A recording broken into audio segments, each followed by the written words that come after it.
history to defeat a number one in the playoffs at that point. Of course, the first team to have done it was Dikembe Mutombo's Denver Nuggets over the Seattle Supersonics. But Houston's runner, back of the rim, falls in, runs down the other end of the court, fist bump. Knicks on their way to the second round. Knicks on their way that year to the NBA Finals. Looking to follow a similar path this year. Well, a win tonight would go a long way towards accomplishing that, but they had their first chance at ending the series on Wednesday. The Celtics, champions that they are, were able to stave off elimination, beating the Knicks 127-102 in a game that was tied at 59 at the half, tied at 65 early in the third quarter, and then Boston ran away with it. So what does their head coach Joe Mazzulla think was the difference in Game 5?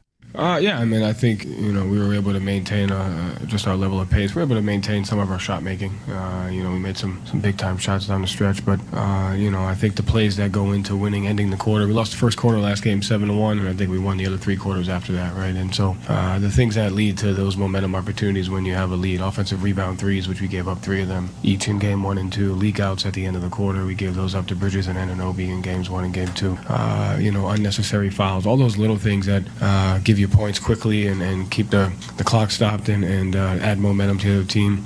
We eliminated those in Game 5, and that's the key to the series. You have to be able to do that. So we got to take away those plays at the end of the quarters, and we got to win those.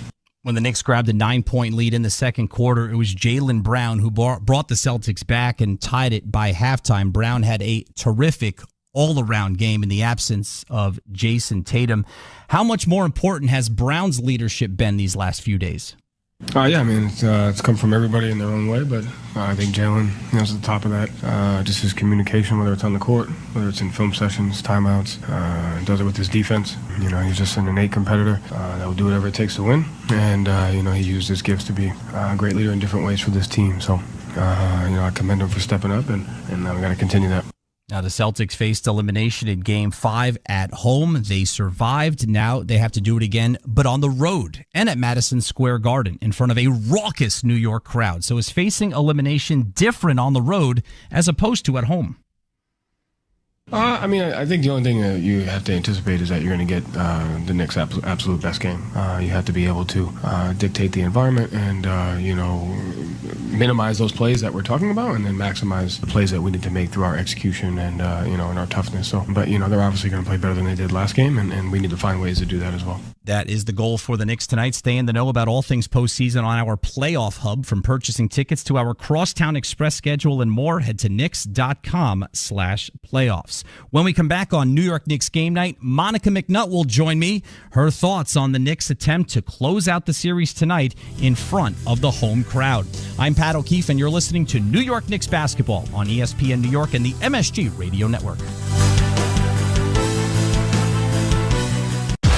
Tonight, it's Game 6 in New York. And the Boston Celtics have shifted the pressure onto the New York Knicks. At 8 Eastern, can the Knicks advance to the Eastern Conference Finals? Or will Joe Mazzulla and the Celtics force a Game 7 back in Boston? Just got to win one game and take it from there. Hear home and away local broadcasts of every NBA playoff game on Sirius XM.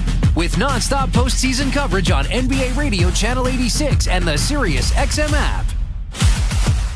The first place to talk hoops every weekday morning is The Starting Lineup with Frank Isola and Brian Scalabrine. Overrated? Do you watch the guy play? He's unstoppable. They're breaking down all the latest from the association. I think he's a baller, and I think people would give up assets to get a guy like that. Along with some laughs. Kevin Durant, you need to get married and be miserable like the rest of us. Reprimanding the fans for booing. It's like, come on, man. The Starting Lineup, weekday mornings from 7 to 10 Eastern. Only on Sirius XM NBA Radio, Channel 86, and the Sirius XM app. This is Dave LaGreca, creator of the biggest pro wrestling show on the planet, Busted Open. Don't miss myself and my Hall of Fame cast and crew as we break down every story out of the ring. Hey basketball fans, thanks for hanging out with us tonight here on Sons of a Pitch Soccer Central. We're hanging out for the Knicks and the Celtics. Will the Knicks end the series tonight at the Garden, or will Boston get it done and send it back home? We appreciate you being here. Please hit that like button. Please share this link out. Let's get more basketball fans and sports fans here to the chat to cheer on your favorite team. Personally, I'm going for the Knicks. But I have really no rooting interest. I'll be over in the Leafs game over on TSI. 100% of our revenue from Sons of a Pitch Soccer Central this month is being donated to the Playoff Pulse campaign to support Toronto Sports Insider. And the game is on here because it's same time as the Leafs game. We'll see you in the chat. Thank you for hanging out with us tonight. Go Knicks, go. Go Celtics, go if you're a Celtics fan. Just good luck to your team. Cheers. The series shifts back to the Garden. The Celtics showed a lot of fight. They showed a lot of heart keeping this series alive on Wednesday. I don't know if a lot of people were surprised that they were able to do that, but that tends to be more difficult to do on the road. So for the Knicks, what will you be looking for from them to prevent a similar type of effort by Boston tonight? Well, Pat, it continues to be the elusive 48 minutes. And today in the presser, Tom Thibodeau was asked about that, and he's like, 48 minutes is defined by maximum effort, not just scoring all four quarters, but it's defined by maximum effort and maximum concentration. And so that applies to both the offensive end and the defensive end. We saw how deadly this team can be in transition, not just in Game 5, but we've seen it throughout the course of this series. And so the defensive intensity of Games 4 of the fourth quarters of Games 1 and 2, that's what's going to be required for the duration of this ball game. And then, of course, that, to me, should lead into some offense, particularly when you talk about guys like OG Anunoby and Mikal Bridges, who, to me, really feast when this team's defense is clicking at a high level, because then they have the opportunity to score off of turnovers. You want to ask about those two guys in particular and how we get to see the version tonight from Game 4 as opposed to Game 5 for both of them, because the Game 5 shooting numbers weren't very good. Was that a byproduct of them not being involved in the offense, or were shots just not falling? I would like to ball game 5 up in a ball, light it on fire, and I'll never mention it again. I don't like, and I think it's a fair question. And yes, there is some film study involved in Game 5, but to me, I thought this team was distracted and deflated by the third quarter. They allowed officiating and physicality to get the best out of them. And then at various points, I thought all 5 guys on the floor were pressing, and that was out of rhythm of what had been working so well in terms of this team playing with confidence and playing loosely off of one another. Monica, there's already a lot of pressure on Jalen Brunson being the captain, being the best player on this Knicks team. It comes with that. So I don't think I'm adding extra here when I ask that, but Brunson now, especially with Tatum out of the series, he's the biggest star in the series. He's the best clutch player in the NBA. He turned that game around on Monday night with his third quarter performance. So if you're the Knicks and you're at home, you've got to feel good that you've got him on your side in a game like this. Absolutely. I mean, he's the clutch player of the year for good reason. I looked this stat up to start the series. The Celtics are 24-11 in clutch games during the course of the regular season. Today in the notes pregame, that was noted as the best record overall in the clutch, but the Knicks have the clutchest player in the league per the awards this year. Look, Jalen Brunson does not run from accountability. He does not run from opportunities to grow, and I think he fully understands, whether you, I, or anybody else says it, he is the head of the snake as far as this Knicks team is concerned, and as he goes, this team goes. Does that necessarily mean that every night has to be a 40-point performance? No, but it's got to be smarter and deliberate, more deliberate than it was in Game 5. All right, Monica, time now for the Knicks keys to the game, brought to you by your local Kia dealers.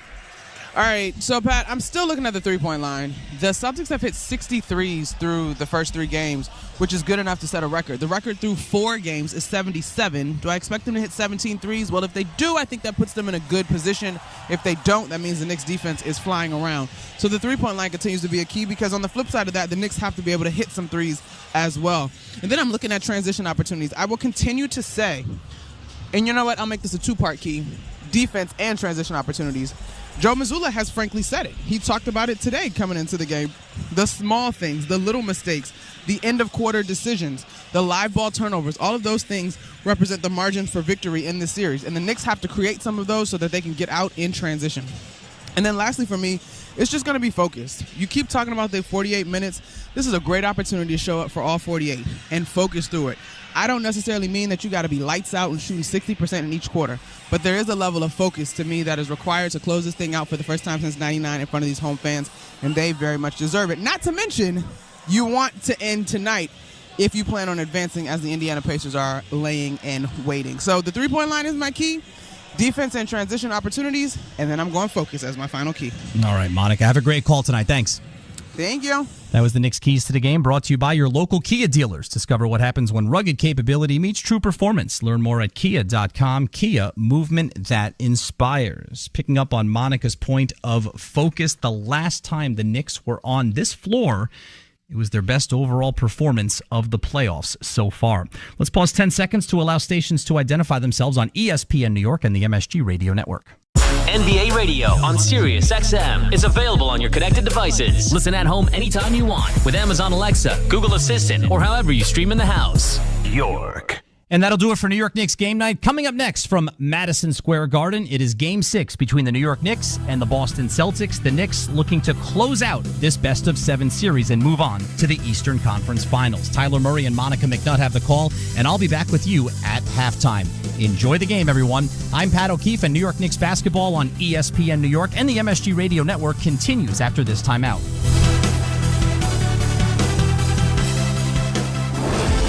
Welcome to the New York Knicks post-game show. Now, this has been the New York Knicks pregame show. Get ready. New York Knicks basketball is coming right up. You can count on your friends at Ridgewood Savings Bank to show you the community banking difference with cutting-edge conveniences and a century-long tradition of award-winning service. Ridgewood is the financial partner you can count on today, tomorrow, and all the years to come. Whether you prefer to bank at your local neighborhood branch, from home, or on the go, they're always here to help you reach your goals. Let your friends at Ridgewood be the full-service banking partner you can count on to support you in your financial journey. Visit ridgewoodbank.com to find out more. Member FDIC, Equal Housing Lender. New York City is the mecca of basketball. And in a crowded city where you're working hard to stand out, we're doing the same thing with Bodega Cat Rye Whiskey. Like our Knicks, this is a whiskey with something to prove. And it's smoother than a JB step back. Whether it's the Knicks or Bodega Cat Whiskey, it's our year, baby. If you're a liquor store, restaurant, bar, or club in the tri-state, ask your local R&DC rep how to stock up. Grab a bottle yourself at bodegacatwhiskey.com, and because we like you, use code New York for 10% off your first order. Bodega Cat Whiskey, 90 proof. Drink responsibly, folks. Knicks fans, get ready to power through the playoffs with Ben's Sports Package. Enjoy a game day feast delivered right to your door, packed with their famous mouth-watering pastrami, signature sandwiches, wings, fresh-cut coleslaw, potato salad, and pickles. Enjoy every buzzer beater from the comfort of your home, knowing great food is just a call away. For all the details, visit bensdeli.net. Ben's Kosher Deli, fueling your game day like no other. BetMGM, an official partner of the New York Knicks, has a special offer for you. Fans can get in on the second chance promotion every Friday. Make any first field goal bet, and if your player scores the second field goal, you'll get your stake back in cash. BetMGM and GameSense remind you to play responsibly. See BetMGM.com for terms. 21 plus years of age or older to wager and physically present in New York only. New and existing customer offer paid back in withdrawable funds. Gambling problem? Call 877-8-HOPE-NY or text HOPE-NY. Are you ready? Are you ready? Final score in Game 5, Celtics 127, Knicks 102. The champs aren't done yet. There will be a Game 6 at MSG on Friday. New York Knicks basketball is on the air. The one thing you can say about them is that they've always responded. I'm not concerned about the Knicks. I don't know if either team knows what they're in for on a Friday night, New York City. The New York Knicks. Are you ready? Trust the game plan and play accordingly. It's that simple. Knicks basketball starts right now. Live from Madison Square Garden for the Eastern Conference semifinals, it's Game 6. The Knicks versus the Celtics. Now here's Monica McNutt, and with the play-by-play, here's Tyler Murray on the MSG Radio Network. Friday night, Knicks like never before. Perhaps the biggest game for the New York Knicks in the last 25 years. They'll have an opportunity to clinch a playoff series at home for the first time since 1999. And they'll look to get to the Eastern Conference Finals for the first time since a year after that. Yes, it's been 25 years since the Knicks have had quite an opportunity like this, as they will try to win this series in 6 over the Boston Celtics, who punched back in a big way in Game 5 in Boston 2 nights ago. 25-point win for the Celtics after the score was tied at 59 at halftime. With Monica McNutt, I'm Tyler Murray. Gary Jeffrey is our engineer. Tyler Freed is our statistician. And the esteemed Ray Santiago continues his excellent production abilities here at Madison Square Garden. Tip your cap to the Celtics. They would not roll over, did not go down easy after the Knicks took a 9-point lead in the second quarter. In fact, they dominated the last 3 quarters overall to keep their season alive. But Monica, we hear the Knicks talk so much about urgency, or lack thereof, when they are up 2-0 and when they were up 3-1. When they've had their backs not quite against the wall, but when the Celtics have a chance to even the series, we've seen phenomenal effort and execution from the Knicks. Do you expect the same thing here tonight as they've got a chance to do something special? I do, because I also think, in addition to that, we've seen this team demonstrate tremendous character and resolve when it comes to opportunities to bounce back.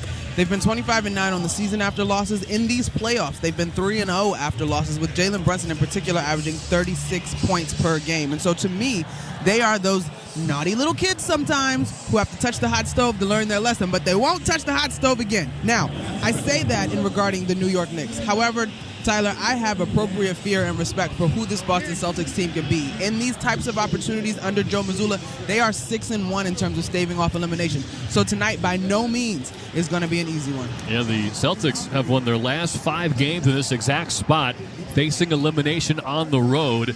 The games that come to mind in Miami, Game 6, that tip-in from Derek White at the buzzer 2 years ago. You had Jason Tatum overcome what felt like the yips in Philly the series before that 2 years ago, and then he put 51 on the board in Game 7. But, of course, Jason Tatum is not available. Apparently, the surgery went as well as it possibly could have. So, of course, everybody across the NBA wishing him a speedy and healthy return. But the load will be carried by Brown, White, Pritchard, and maybe Luke Cornett, who'll be starting this game. We'll get to the full starters after the national anthem. To introduce it here at the Mecca of basketball is the iconic voice of the Garden, public address announcer Mike Walshewski. Good evening, everyone, and welcome to Madison Square Garden, the world's most famous arena. Welcome to Game 6 of the 2025 NBA Eastern Conference semifinals, presented by DoorDash. Tonight's matchup features the Boston Celtics and your New York Knicks. And now, if you are able, please rise or move your hats here to present our nation's colors. Please welcome the New York City Police Department. And here to perform the Star-Spangled Banner, please welcome the winner of the 24-25 That's New York Talent Competition, Echo.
It's time for Game 6.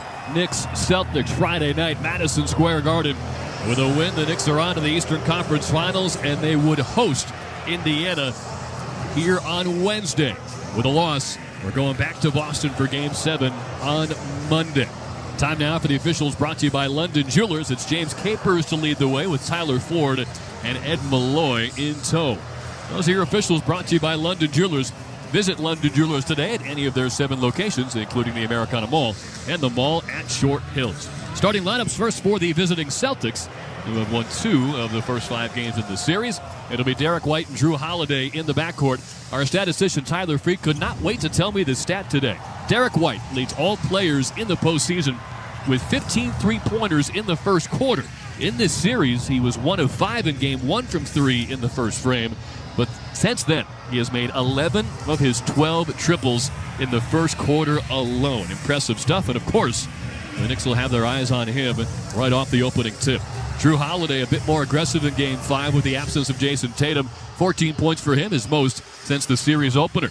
Jalen Brown at the 3. He had one of his best games ever on Wednesday. Tip your cap, 26 points, a career-high 12 assists, made a ton of hustle plays, and helped limit Jalen Brunson, who was also limited by 5 fouls called on him in the first 9 minutes of the third quarter. Then they go double bigs to start. It is Al Horford, who scored 12 points in 24 minutes in Game 5. And Luke Cornett will make his first career postseason start. He started 16 games during the regular season. And in Boston, they are calling Game 5 the Luke Cornett game. And for good reason. He played just 26 minutes, but he totaled 10 points, 9 rebounds, and he smashed his career high with 7 blocks in the game. Big part of why things turned around for Boston in the third quarter on Wednesday.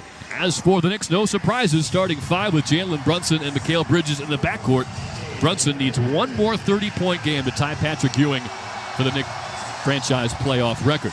Mikal Bridges got off to a rare good start on Wednesday. Usually he saves his heroics for the fourth, but he scored 7 of his 9 points in the opening frame, which of course tells you he only had 2 the rest of the way.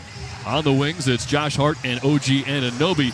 Anunoby, he's been up and down offensively, 1 for 12 in Game 5. Game 1, he scored 29 points. Game 4, he had 20. In the other 3 games combined, Anunoby's got 13. And, of course, the Knicks thrive when he thrives. They are 5-0 when he gets at least 20 points in these playoffs. As for Josh Hart, he had one of the better games of his playoff career. 24 points and 5 made 3-pointers, both matching his career bests. In fact, he's got 2 of his 5 highest scoring games of the season in this series alone, 23 in Game 2 and 24 in Game 5. As for Karl Anthony Towns, Josh Hart said that they need to do a better job creating opportunities for him. He's only 2 of 13 in this series from downtown. The 13 is probably the more concerning of the 2 numbers. You want him to have a high volume of threes because he's one of the very best in the NBA. Also, foul trouble has to be considered. Towns has committed at least 4 personals each of the first 5 games in this series. When it's game time, it's Tully time. The opening tip is brought to you by Tullamore Dew Irish Whiskey, the original triple distilled, triple blended, and triple cask matured Irish whiskey. Be sure to grab a Tullamore Dew or try the all-new Tullamore Dew Honey during tonight's action. Knicks are in their white uniforms tonight, says New York on the front in orange, numbers in orange on the front and back, with last names in blue above the numbers on back. Celtics in green, it says Boston in white on the front, numbers on front and back in white, same color, same style, with the last names on the back of the jersey above the numbers. Classic court, Knick logo at the center, Madison Square Garden Chase logo toward the near sideline where Mike Breen is calling the game. Of course, for his childhood team, but to do a wonderfully neutral job on national television here this evening. Well, Monica, we know what Tyler Freed's watching for in these opening minutes. Defense on Derek White. What needs to happen for you to consider it a good start for the Knicks? Well, I agree with Tyler in that I want to see this team demonstrate a level of focus on the defensive end that was missing, particularly in the second half of Game 5. But I also would add I'd like to see them get quality shots. I'm okay if there's some misses to start, but the shots have a good quality because eventually you have to trust your work and those shots will fall. Credit this Garden crowd. They never lost their noise in Game 3. Game 4, the last time the Knicks and Celtics were here. Even though Boston had a 14-point lead in the third quarter, the Knicks never wavered, nor did their crowd. It'll be Luke Cornett and Karl Anthony Towns tipping it up at that center court logo. A big New York Knicks at the center with an orange basketball. Luke Cornett is standing in the middle of it. Towns on the right edge. Indiana Pacers sitting home, relaxing, waiting to see who they'll play. Of course, they're rooting for a 7-game series, in which case whoever wins it will only have 1 day before the Eastern Conference Finals. Celtics win the tip, and they get to work from left to right in green against the white of New York. Derek White up top, defended by Bridges. Pick and pop with Holiday left wing. Good closeout from Bridges. Takes him to the far side block. Couldn't bank home a jumper. And the rebound for Josh Hart. An outstanding defensive possession to start, and that is sort of the communication and commitment that's going to be required. Try to get Towns with a trailer 3, but Horford matches him up. Will take him to the rim and banks home a tough right-hand leaner. It's 2-0 New York. Great attack by Karl Anthony Towns. He is shooting 57% from 2-point range in this series. They'll add to that total there. Derek White slip pass inside to Cornette. Good one-hand catch and a kick out to the right corner. 3 from Jalen Brown. Very short. Rebound Anunoby. All right, so early on, schematically, it looks as 3 if... for Jalen Brunson straight on. Wide right. It looks as if Luke Cornette is still going to be very much involved in the pick-and-roll action, but not just looking for lobs. They're clearly trying to spray and get this defense to collapse. Holiday dishes left for Brown. Passed out of a 3, and it's out of bounds off of the right baseline. Drew Holiday not looking for the pass. OG Anunoby guarding Jalen Brown. Forced him to pull up, and he passed out in panic. 2-0 Knicks, 1 minute gone by in Game 6. This is a very special crowd. I mean, TD Garden, they did their thing as well, but the energy, if you can hone it if you're the Knicks, you're in good shape. If you can't withstand it if you're the Celtics, you'll have a problem. Early foul call on Jalen Brown. That's going to be a big narrative as he's been matched up with Jalen Brunson for the last 2 games. He gambled on a steal toward midcourt. Brunson was losing his balance trying to avoid the backcourt violation, and Brown nudged him. He's got 1 foul and 1 turnover already. Maybe the most impressive part of his Game 6, only 2 turnovers the entire game, and he was their offensive initiator all 4 quarters. Brunson and Hart pick and roll. Pocket pass to Hart, met by Cornette inside, dribbles out to the far angle, hands to Bridges in the corner, baseline drive, reverse layup, drops in from high to low. It's a 4-0 Knick lead. I continue to be fascinated by the matchup of Drew Holiday guarding Karl Anthony Towns and Luke Cornette guarding Josh Hart. Derek White misses a contested right wing 3 over Anunoby, didn't give him any room to operate.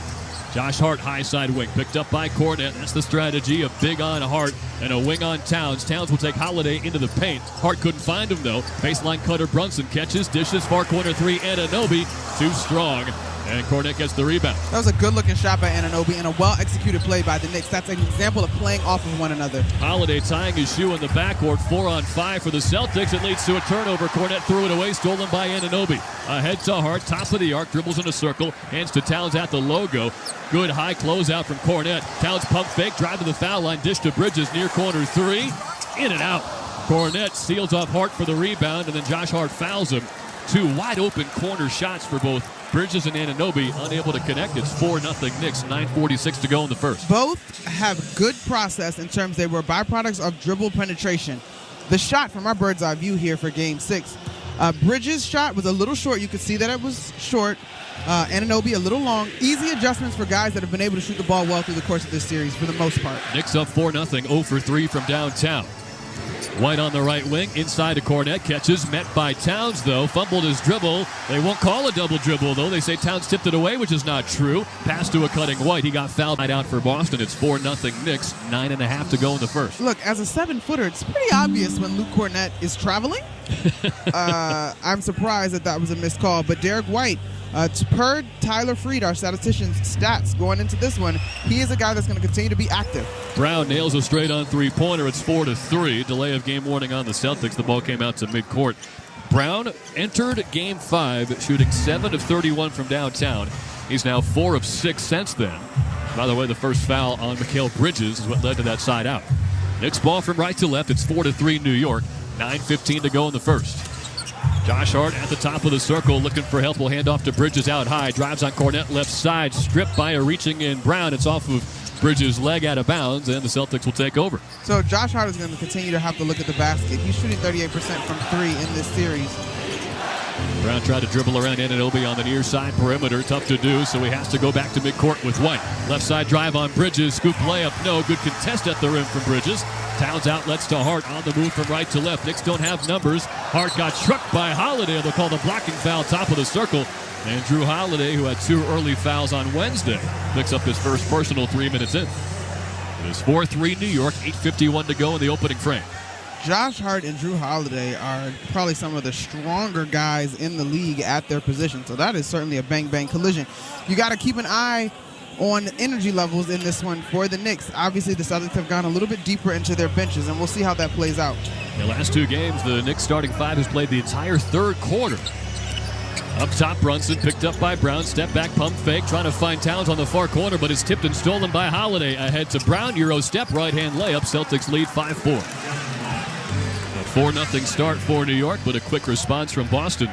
The offensive pace in the half court has changed a bit for the Knicks. They've been less decisive, and that has allowed the Celtics to sit and wait and get into passing lanes. Bridges out high. Looking to post up Towns inside on Holiday. Contested catch. Took a hit, threw it up. No call. His left arm was getting tugged by Holiday. They didn't see it. That is, wow. Holiday down the lane, spins on Hart. Tough floater in the lane, trying to draw a foul. Missed off the front rim. Then he poked the rebound out of bounds. They're going to say it's Celtics ball. That's a tough call, too. And Tyler Ford says it'll stay on this end of the floor. 8:07 left in the first. 5-4 Boston. Man, Karl-Anthony Towns was surrounded by 3 Celtics on the previous play and does not get a whistle. But as I say about the guys, they can't get stuck on officiating, so we won't either. You got to continue to play through it.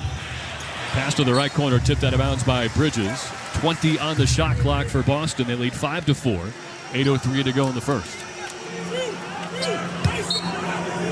Jalen Brown has the only 3-pointer in the game. Everybody else is 0 for 5. Inbound to Cornette. Now a hand to Jalen Brown, gets a screen from Cornette. Top of the key, crossover to the right wing, pulls up for a right elbow jumper over Towns. Air ball, one hop into the court, but then out of bounds right baseline. Nice, good, clean contest from Karl-Anthony Towns, and the Knicks take over. They're down 1, 7:54 to go in the first quarter of Game 6. I honestly continue to look at Karl-Anthony Towns on the inside and allow him to make the right pass. If 3 guys are going to collapse to him, then you've got shooters around him. Brunson takes Brown to the far elbow, step back jumper, it's good. Beautiful move to get separation from Brown at 6'5" Knicks. Brown in a hurry on the other end, hop step in the lane, hands to Cornette, blocked by Anunoby. Out to midcourt, Brunson. Walk up 3, left wing. Short, rebound tipped in by Bridges in midair. 8-5 Knicks. One of my keys to the game was the defense that would allow the Knicks to get some opportunities in transition. So far, that defense has shown up. Brown on the left wing. Good closeout from Anunoby. Pick and roll with Cornette. Dotted line jumper. Blocked by Anunoby again. Poked away by Towns. 2-on-2. Brunson and Bridges. Trailer Hart catches, drives, far corner. Bridges. Wide open 3-pointer. Got it! Bridges for 3 in front of the Knicks bench. Timeout Celtics. 11-5 New York with 7:04 to go in the first.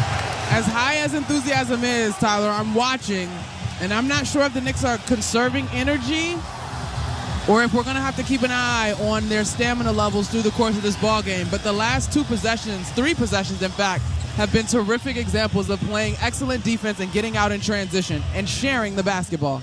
7-0 Knick run. They lead by 6, 5 minutes in to Game 6. You're listening to New York Knicks basketball on ESPN New York and the MSD Radio Network.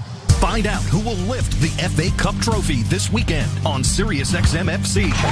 Crystal Palace are 90 minutes away from their first FA Cup title. Eze into the area, right-footed shot, slams it in. In their path is a dangerous Manchester City side, keen on salvaging their season. Oh, Kevin De Bruyne, that is simply sensational. It's the FA Cup final, Palace versus City, tomorrow at 11:30 Eastern on SiriusXM FC, channel 157 in the car, and on the SiriusXM app. The first place to talk hoops every weekday morning is the starting lineup with Frank Isola and Brian Scalabrine. Overrated? Do you watch the guy play? He's unstoppable. They're breaking down all the latest from the association. I think he's a baller, and I think people would give up assets to get a guy like that. Along with some laughs. Kevin Durant, you need to get married and be miserable like the rest of us. Reprimanding the fans for booing. It's like, come on, man. The starting lineup, weekday mornings from 7 to 10 Eastern. Only on SiriusXM NBA Radio, channel 86, and the SiriusXM app. Fantasy Sports Radio is helping you win your fantasy leagues right now on Channel 87. Say goodbye, home run Aaron Judge. From in-season fantasy baseball management to helping you prepare for your fantasy football drafts, Fantasy Sports Radio is here to help you dominate. Don't ever take a player that you don't intend to keep all year. Don't do it. It's terrible management. Fantasy Sports Radio, your home for fantasy sports. Channel 87 and on the SiriusXM app. No one brings you the passion of the beautiful game quite like Sirius XM FC. Would you believe this? Whether it's live matches from the EPL, MLS, the NWSL, or the UEFA Champions League. This is sensational! Or live talk shows featuring the sport's most entertaining experts. You don't get to say, I don't feel like making that play right now. You make the play. It's the world of soccer at your fingertips. How mouth-watering is that? Sirius XM FC, channel 157 in the car, and streaming on the Sirius XM app. 7-0 Knick run with 5 unanswered from Mikal Bridges. 11-5 New York leads Boston. 7:04 remains in the first quarter of Game 6. And the Knicks have a 3-2 series lead in the Eastern Conference semifinals. For over 160 years, individuals and businesses from Montauk to Manhattan have trusted Dime for all their banking needs. Visit Dime.com for more information. Dime, we've got your bank. Member FDIC. Monica, as we headed into that first media timeout, you mentioned that it looks like the Knicks are really trying to leave everything on the court here. They've got 2 days off if they have to go to Boston for Game 7. If they win this game, they're off until Wednesday. So no need to leave anything in the tank, and that's helped them out to an 11-5 lead. Yeah, and you're absolutely right. But you do also have to be mindful of pacing yourself in this one. Not that these guys should be doing anything less than what you described, but I do wonder if Coach Tom Thibodeau or the coaching staff at all is keeping an eye on minutes played and just how guys look in terms of their body language. They looked thoroughly appreciative of that timeout, and that's totally okay. That's why you have them. But remember, they all played monster minutes in the last game, and when you look at what the Celtics did, Derek White of the starters played the most minutes at 39:53, technically just under 40. Celtics ball from left to right. They do not make any substitutions, nor do the Knicks. Holiday at midcourt. If you're just joining us, Luke Cornett making his first postseason start. Brown slips in the lane, kick out to Holiday up top, closed out by Brunson. He'll drive into the paint, hangs in the air, left-hand layup, no. Put back good for Luke Cornett over the back of Karl Anthony Towns. It's a 4-point game. Cornett just quicker to the basketball, has his hands ready. And we talked a lot about the benches and the depth. It looks like Joe Mazzulla is preparing to bring in both Pritchard, Hauser, and Porzingis. Jalen Brunson out high against Jalen Brown. Screen on the right from Bridges. Matched up with Horford now. Picked up his dribble. Finds Hart top of the key. Just 3 to shoot. Hart will launch a triple to Strong. Rebound White. The 7-0 run is over. Celtics looking to respond. It's Brown on the right wing. To the near angle, Holiday pump faking a drive on Brunson in the paint. Alley-oop over the top of Cornett all the way out of bounds. And Drew Holiday just committed the third Celtic turnover. The Knicks have been really fortunate on these turnovers by the Celtics. They are more errant on the Celtics part as opposed to the Knicks being in position. Fortuitous bounces for them here at home. And a chorus of boos rings out, perhaps for Kristaps Porzingis, but maybe for Luke Cornett, 2 former Knicks who are viewed through different lenses, I'm sure, from this New York fan base. There was no ill will at all toward Luke Cornett until he had 7 blocks in Game 5. The internet's biggest question was Fizdale was using him wrong? Because I didn't even know that guy could do this. The internet. Brunson and Hart pick and roll. Down the lane, Brunson stopped at the right elbow by Brown. Trying to post him up. Porzingis lurking. Half spin, still posting. Passes to a cutting Hart. Pump fake inside. Trying to draw contact. Couldn't. Rebound Anunoby in a loose ball foul called on Sam Hauser. That to be the 3rd team foul on Boston. It's a 4-point Knick lead just over halfway through the first. I fully understand the Kristaps Porzingis and Luke Cornett conundrum for them as shot blockers. But I do wonder that instead of trying to avoid the blocked shot, if some of the Knicks should just lean in and see if they can block shots without fouling. Off the inbound, Towns back in. Brown into the paint, missed a reverse layup, offensive rebound. Hart, he's in a crowd, dribbles to the free throw line, hands to Anunoby, step back, left double jumper over Porzingis, rolls out, and the Celtics get the rebound. And Towns had great position inside after mowing down Brown, but couldn't convert. Hauser misses a left wing 3, rebound snatched by Towns. High pointed that ball to keep it away from Drew Holiday. Up top for Towns, has room, he'll launch a straight on 3, nails it and 1. He got undercut. Oh, hang on, it's an offensive foul on Towns as Holiday got hit in the midsection. Wow. Oh my God. Towns finally makes a 3. Towns. They're going to review this. The Knicks might want to challenge as a potential 4-point swing. It looked like their feet made contact. I don't see anything Towns did wrong. They thought he stuck his right foot out to trip him. Wow. They do not challenge. Tyler Freed says, our statistician saw the foul was on Towns, so fans hate it. Towns hates it. Big swing there. Remember that. It's still a 4-point Knick lead. Well, I also will caution that you need that challenge. Porzingis missed a foul line jumper. Hart gets the rebound. If this ball game continues to be this close, you will need that challenge, and that is just Towns' first foul. Left corner three, Anunoby, short. Rebound swatted out to the top of the key. Snagged by Towns. Took a hit from Hauser. That's his second foul. And number 4 in the quarter on the Celtics, and Towns clapping his hands. He knows that was a big hustle play to keep possession. Or you don't think it was a facetious applause for finally getting a whistle? Trying to take the conversation away from the officials. I see. Even though I started it. I see. So 2 fouls on Hauser. Inbound from the far sideline. Teams are combined 8 of 29 in the game. Knicks 11, Celtics 7. Baseline drive. Towns hits a layup, overpowering Jalen Brown. 6-point New York lead. Knicks better get back on defense. Brown down the lane, righty layup, good and one. They did not listen to Monica McNutt's advice. 13-9, and a chance to make it a 3-point game at the free throw line for Brown. I understand Karl Anthony Towns' celebration, and technically this was Mikal Bridges guarding Jalen Brown on this one. But Bridges picks up his second. There can be no jogging back defensively, whether it is the threat of the transition 3 or exactly what Jalen Brown did, which is to get to the gut of the paint and draw contact. You got to get back. That's been the big difference that a lot of people have noticed without Jason Tatum, who of course they want in this lineup. The Celtics team just plays faster. They get the ball and go, even off a make. And that is out of necessity. I certainly don't think anybody would say this team is better without Jason Tatum. But you do have to play to the style of the personnel that is available. And Joe Mazzulla has done a good job of adjusting. But also I think you got to give Luke Cornett his credit. He had a monster game. I mean, he is tied for the most blocks by a bench player in a playoff series, tied at third. Mitchell Robinson and Deuce McBride come into the game as Brown hits the free throw. It's 13-10. The Knicks are in the bonus, so the Celtics may consider fouling Mitchell Robinson. There it is. And yes, Porzingis wraps him up. Of course, Mitch hit all 6 of his free throws on Wednesday. But Joe Mazzulla playing the numbers game. It's 13-10 Knicks, 4:34 to go in the first. And Mazzulla, in fact, was asked about this strategy. Would he change this after Mitchell Robinson shot 100%? And he did not say yes or no, but he did explain that there's a lot of factors that he takes into consideration. Context in the game, home or away, time and score, situational awareness in terms of the pressure of those free throws. Robinson front rims the first. We've heard that from Tom Thibodeau, too. I've always thought that was the direct line of questioning was, how do you decide whether or not to put Robinson on the free throw line? And the answer, there's a lot of things. But I'm sure there's a very specific answer and situation, as in right now, when they do want to put him there. Second foul shot rattles in. They'll take that. It's 14-10 Knicks with 4:33 to go in the first. Neither team shooting all that well, so it might take 1 point per possession this time. Porzingis hands to Pritchard, far side angle, pump fake on Robinson. Trying to dribble around him, can't do it. Took him inside the lane, poked from behind, but a foul on Robinson, who's stuck with the shifty Pritchard all the way to the rim.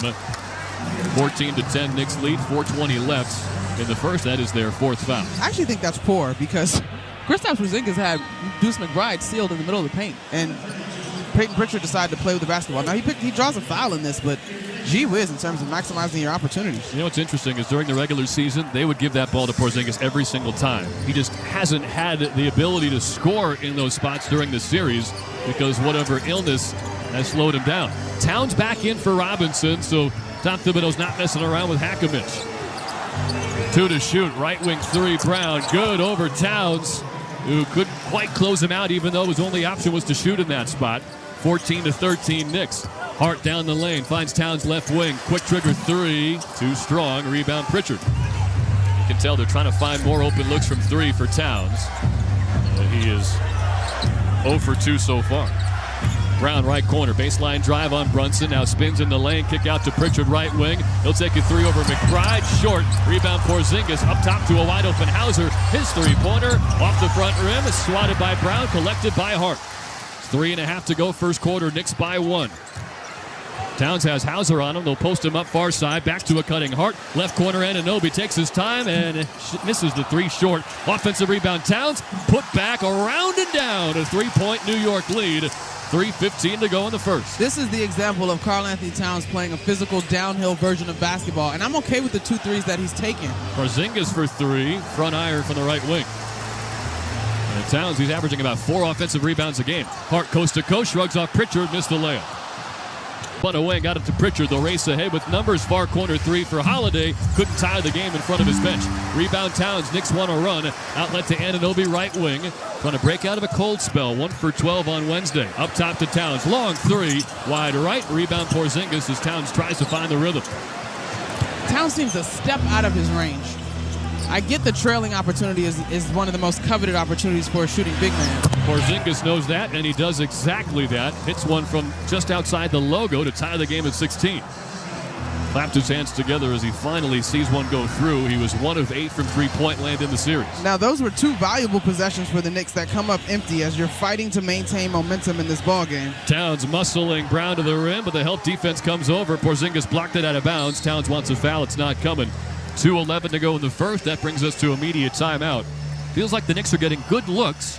Not everything's dropping, though. They're 7 of 22, and they've missed 9 of their 10 threes. Still tied, though, 16-16. Hanging in there and missing the 9 of 10 threes is impressive for them to be tied in this ballgame. But the other side of it, they've got to stay in front of these Boston Celtics, and they've done a decent job, particularly at the three-point line, holding the Celtics to 30% from 3. 10 minutes into Game 6, we're tied at 16. New York Knicks basketball on ESPN New York, and the MSG Radio Network continues after this timeout. New York Presbyterian gives you the healthcare choices you want, like over 450 locations in Manhattan, Brooklyn, Queens, and Westchester. Virtual care that lets you connect with us digitally. World-class doctors from Columbia and Weill Cornell Medicine, and Health Matters, an online source for the latest health and wellness topics and tips. Experience extraordinary healthcare when and where you need it. Stay amazing. New York Presbyterian. Restrictions apply. Serving contractors, builders, and homeowners in the tri-state area since 1987, Brooklyn Window & Door is New York City's largest stocking dealer of quality Andersen window and doors. The professionals at Brooklyn Window & Door will help solve any of your window replacement needs or applications. Visit Brooklyn Window & Door's award-winning showroom to see the complete Andersen product line, including the 400, 100, A&E series. Andersen, built, backed, and serviced like no other window. Visit Brooklyn Window & Door at 185 30th Street in Brooklyn or call 718-WINDOWS. When your team's best players have all been traded and the latest pick is overrated, just raise a glass with a friend or two and tell them more, tell them more, tell them more do. May your team be great and your picks be true, and if it falls apart, you'll know what to do. Just raise a glass with a fan or two and tell them more, tell them more, tell them more do. It's a crazy world, so what do? You tell them more, tell them more, tell them more do. Tullamore Dew Irish Whiskey, 40% alcohol by volume, imported by William Grant & Sons, Inc., New York, New York. To win the NBA Finals, everything needs to line up perfectly. No different than finding the person you want to marry. When the time comes to propose, well, do what I did. Visit the engagement experts at London Jewelers. They'll make shopping for a ring easy. Let them help you pick or design the perfect ring to fit any budget from their 2 by London collection. London Jewelers is committed to getting it just right.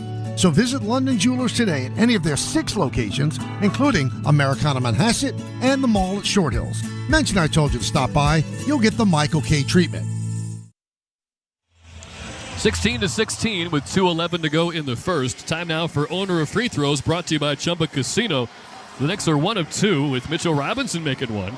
Jalen Brown hit an and 1 free throw, and that is it. They are, as they say, letting him play so far in Game 6. As the Knicks have a 3-2 series lead in round 2 on Boston. Owner of Free Throws is brought to you by Chumba Casino, where any moment can be your moment. With free daily login bonuses, serious prizes, and hundreds of online social casino-style games. Turn your free time into a good time with Chumba Casino. No purchase necessary. Must be 21 or older. Terms and conditions apply. Let's see what units come out of this break. For the Celtics, it'll be Pritchard, Hauser, White, Brown, and Porzingis. The Knicks will go with a Brunson and McBride backcourt. Bridges and Anunoby on the wings, and Karl Anthony Towns the big. Bridges is playing with 2 fouls. All right, so with no Josh Hart in this lineup, you should have the bigs on bigs. I anticipate this one being Porzingis guarding Towns.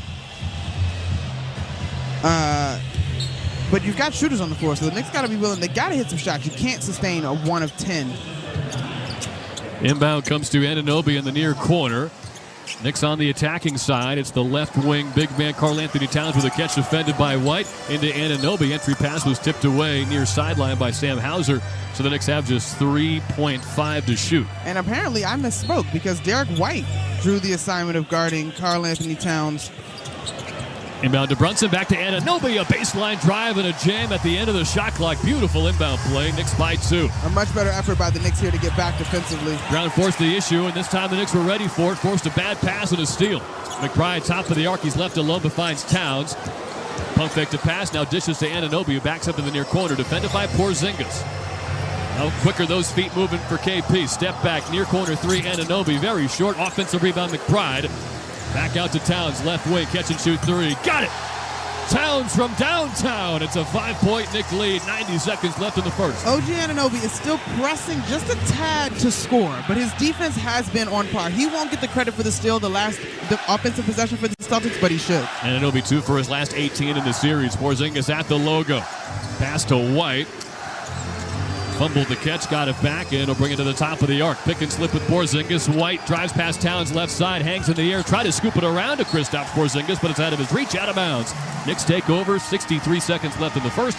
They're up by 5. This is great defensive execution out of the timeout by the Knicks. They have been connected. They've gotten good looks on the offensive end. Deuce McBride with that offensive rebound and assist out to Karl-Anthony Towns for a big 3. Got the energy going here inside the Garden. And finally stopping a fast break from Jalen Brown was a good sign. Brunson speeds down the lane, in the paint, kick out. Bridges wide open, near corner, hits a 3.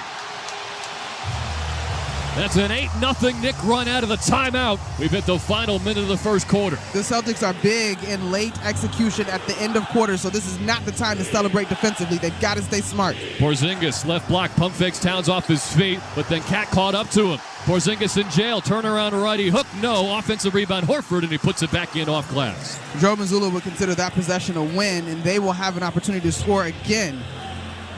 That's right, the Knicks can't go 2 for 1. 25 to play, 15 to shoot. Knicks 24, Celtics 18, late first quarter.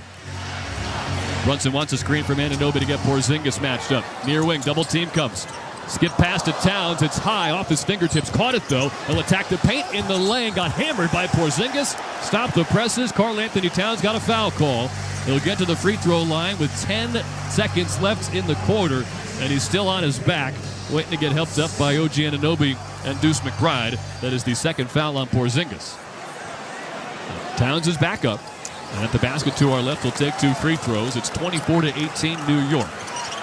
The take by Karl-Anthony Towns was out of necessity. With just 4 seconds left on the shot clock. But a really good take by him, anticipating not getting a call and still trying to score the basketball. Fortunately, to your point, the whistles are not sleeping on that play. They will sub in Mitchell Robinson for Jalen Brunson to get some defense out there. Tom Thibodeau very aware of how good Boston is at the end of these quarters. Towns lines up his first free throw of the game, and he sinks it. 7-point Knick lead. Sam Hauser will come in for Boston, and Kristaps Porzingis is coming out. He's looked a little more spry tonight, but you can tell the Knicks are excited to attack him on the defensive end, and they're not really scared on the offensive side, although he did knock down his second three-pointer of the series. Now, I will add this, though. Mikal Bridges has 2 fouls as we're about to get a substitution. Josh Hart is trying to get on the floor. Karl-Anthony Towns does already have 1 foul. Josh Hart also has 1 foul, and Mitchell Robinson has 1. So, at all costs, you avoid Bridges picking up a third, and hopefully Towns picking up a second this late in the first quarter. It feels really important for Towns. He's got 10 points in 12 minutes.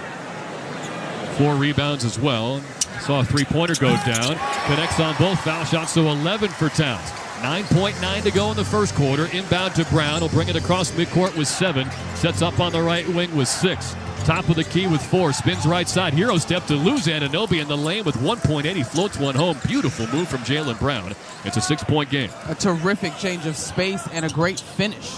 Inbound to McBride. He'll launch one from 60 feet at the buzzer. Almost nails it. Wow. Just wide right off the bottom of the backboard. And the Knicks, with one of their better first quarters of the series, have a 26-20 lead on Boston here in what could be a clinching Game 6. Ironic that you would use the description better, because I agree in terms of their effort and their execution, but they are surviving a 21.4% performance from the three-point line. And so that bodes well if you believe that they will not continue to shoot the three this poorly, but if they maintain this level of focus and execution, then things should continue to go their way. Towns and Bridges combined for 21 of the 26 Knick points. They lead Boston by 6 as we go to the second quarter in Game 6. You're listening to New York Knicks basketball on ESPN New York and the MSG Radio Network. tonight on Sirius XM Sports. The Boston Celtics will try to force a Game 7 in their NBA Eastern Conference semifinal series with the New York Knicks. Tune in now for the action from Madison Square Garden with post-game analysis on your home for the best coverage of pro basketball. NBA Radio, Sirius XM 86, and on the Sirius XM app. Sirius XM Sports. Wherever you are, your team plays here.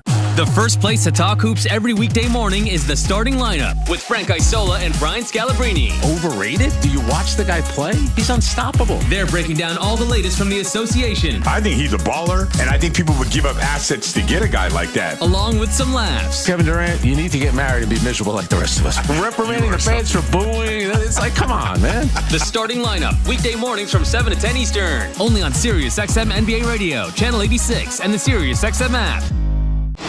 Fantasy Sports Radio is helping you win your fantasy leagues right now on Channel 87. Say goodbye, home run Aaron Judge. From in-season fantasy baseball management to helping you prepare for your fantasy football drafts, Fantasy Sports Radio is here to help you dominate. Don't ever take a player that you don't intend to keep all year. Don't do it. It's terrible management. Fantasy Sports Radio, your home for fantasy sports. Channel 87 and on the Sirius XM app.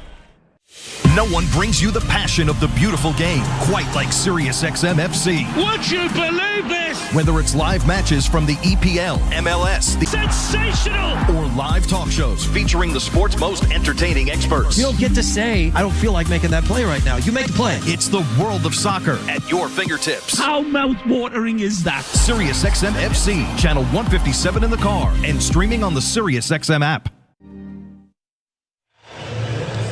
26-20, the Knicks have a second quarter lead as we enter the second frame. Allen Houston shown on the video board, and why not? This is the anniversary of his game-winning, series-clinching, front-rim backboard buzzer-beating shot over the Miami Heat in Game 5 back in '99. Of course, that was the last time the Knicks made the NBA Finals. And later in that playoff run, they beat the Pacers in Game 6 of the conference finals. They have not clinched at home in a playoff series since then. A lot of people in this city, and I mean a lot of people, are hoping tonight is the first night they can do that in 26 years. 26-20, New York in front. Nobody shooting well from three-point land. New York is 3 of 14. The Celtics are 3 of 10. So far, they have held Derek White scoreless after he has lit them up in first quarters the last couple of games. Knicks ball from right to left. It is Deuce McBride, Mikal Bridges, Josh Hart, and then the double big lineup, Towns and Robinson.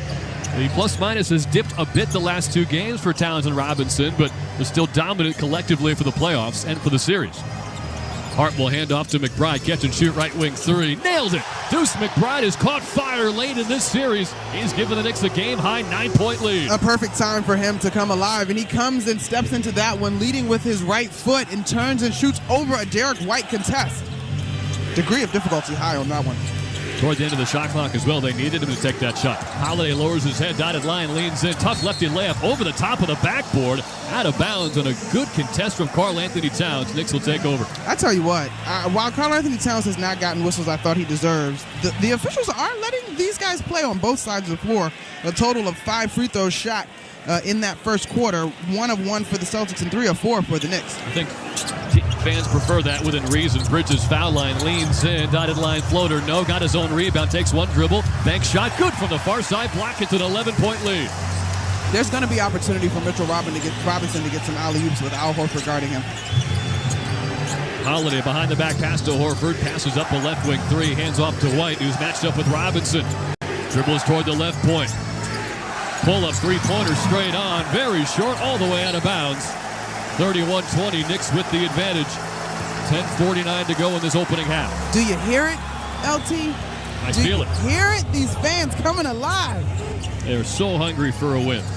Bridges, left wing, pick and roll with Robinson, backing down Pritchard. Foul line stripped and a foul called on Peyton Pritchard. First in the quarter on either side. Knicks by 11, 10:37 to go in the second.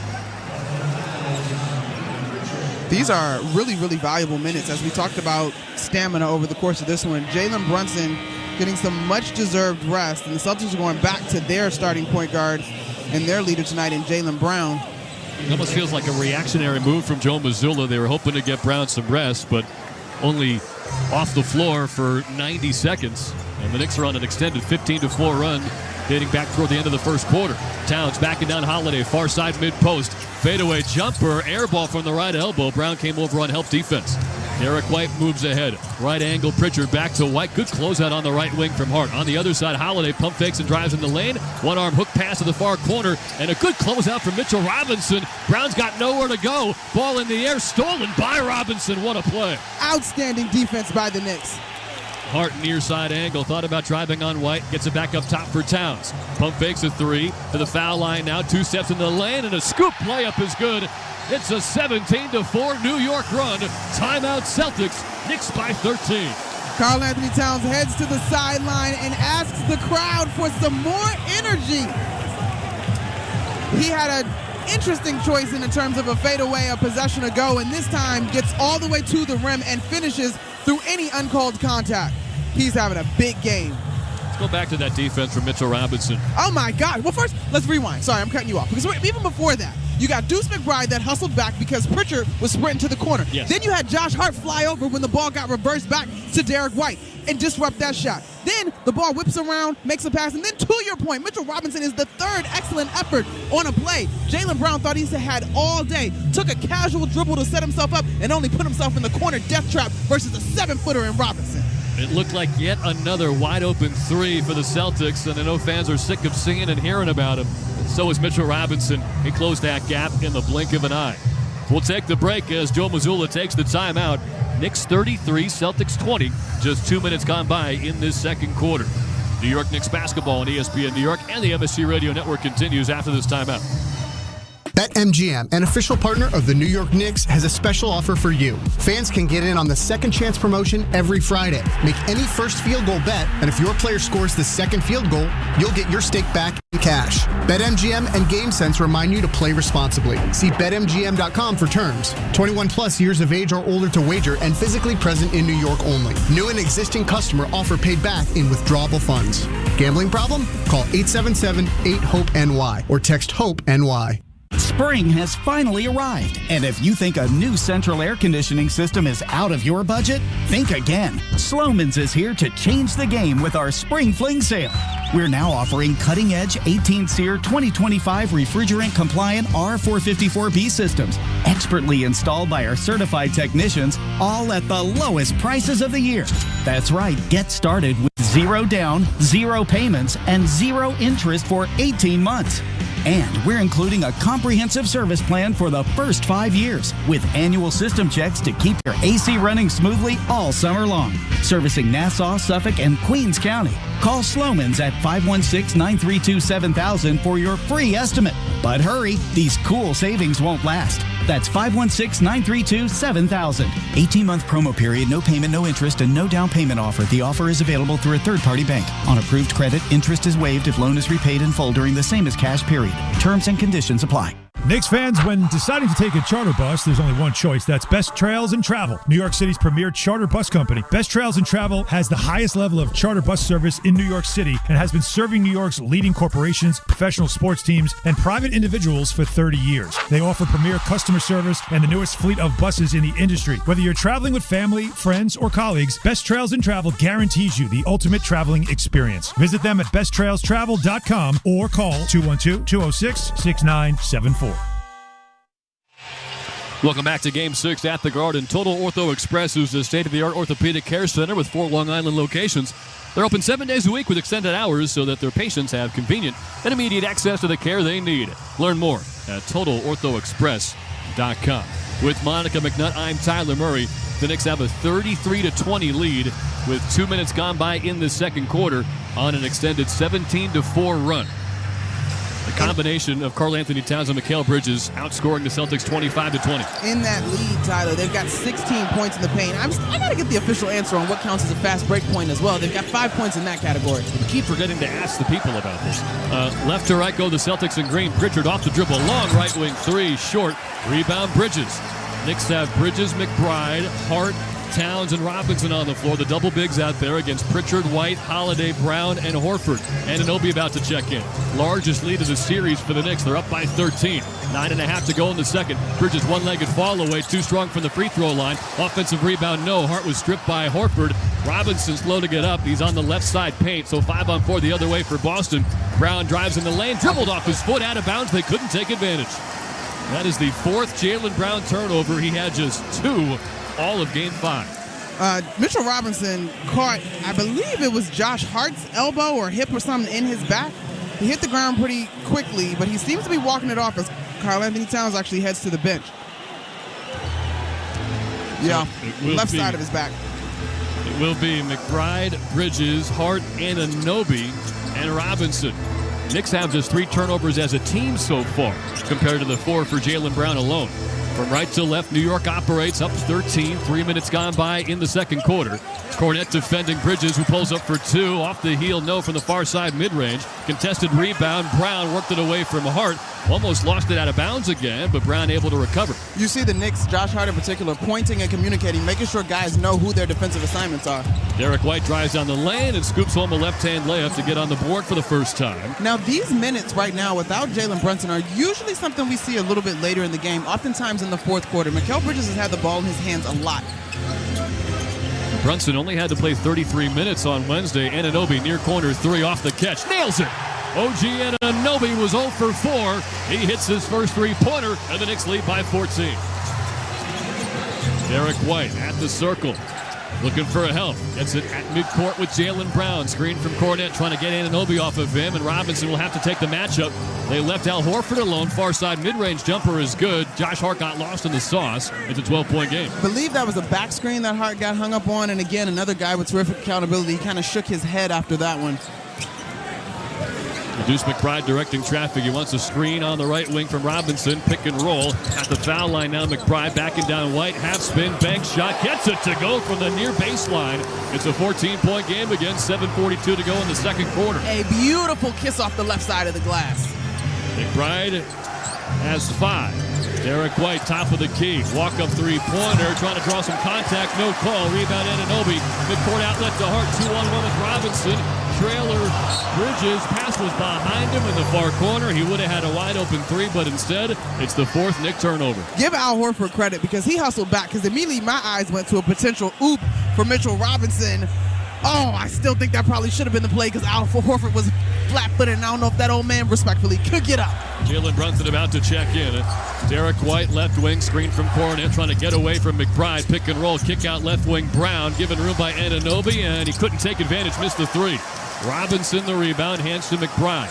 7 minutes left in this first half. Knicks 38, Celtics 24. Whistle and a timeout from Tom Thibodeau. Don't see that very often off a forced miss on one end. They come back and maybe a bit of a breather for this hard-working Knicks team, who leads by 14, 5 minutes into the second quarter of Game 6. What a flip of a script in terms of what we've seen throughout this series. In fact, the Knicks have not had such a lead at any point in this series. And so if this outcome is going to be unlike Game 5, they're going to have to stay focused with this lead through this second quarter and into the third quarter. I say that fully expecting this to be a game of runs, but this level of focus has to continue from the Knicks. Well, you're right. If you've watched even a single quarter of NBA playoff basketball this year, you know 14 points is nowhere close to safe. But that's what it is right now for the Knicks, 38-24, as they look to close out this series in 6. 7:02 to go in the second quarter. You're listening to New York Knicks basketball on ESPN New York and the MSG Radio Network. The drama builds. Baseball's in full swing. This ball's good! Hear every MLB game on Sirius XM. They'll be talking about this one for a long, long time. Listen to your favorite team all season long with your hometown announcers on the Sirius XM app. A breathtaking home run by Aaron Judge. For a complete MLB schedule, go to SiriusXM.com/sports. What a night! The first place to talk hoops every weekday morning is the starting lineup with Frank Isola and Brian Scalabrine. Overrated? Do you watch the guy play? He's unstoppable. They're breaking down all the latest from the association. I think he's a baller, and I think people would give up assets to get a guy like that. Along with some laughs. Kevin Durant, you need to get married and be miserable like the rest of us. Reprimanding the fans for booing. It's like, come on, man. The starting lineup, weekday mornings from 7 to 10 Eastern. Only on SiriusXM NBA Radio, Channel 86, and the SiriusXM app. This is Dave LaGreca, creator of the biggest pro wrestling show on the planet, Busted Open. Don't miss myself and my Hall of Fame cast and crew as we break down every story in and out of the ring and talk to the top names in the business, like the legend himself, The Undertaker. I'm actually glad to be on a real show. Catch Busted Open live every day from 9 to noon Eastern on SiriusXM Fight Nation, channel 156, and on the SiriusXM app.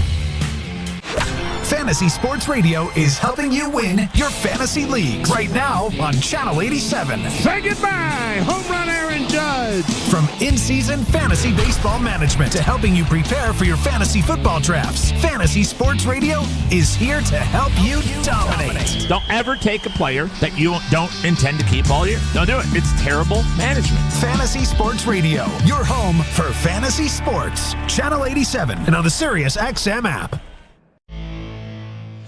Knicks by 14, 5 minutes gone by in the second quarter of Game 6.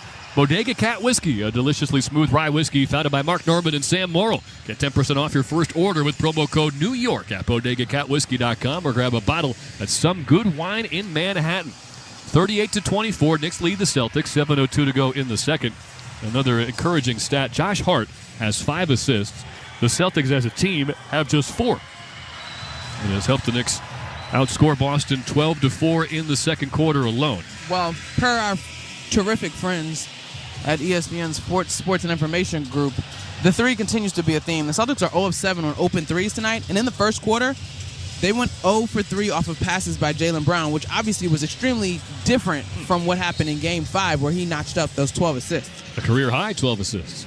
From the far sideline, McBride will inbound to Brunson, who checks in for the first time since the end of the first quarter. Hart, Anunoby, and Robinson out there as well. Brunson at midcourt, 10 to shoot. Screen from Robinson, trying to get away from Holiday. He'll drive the left side on Holiday. Reverse layup. Gets it to go. What a finish from Brunson. And the Knicks lead by 16.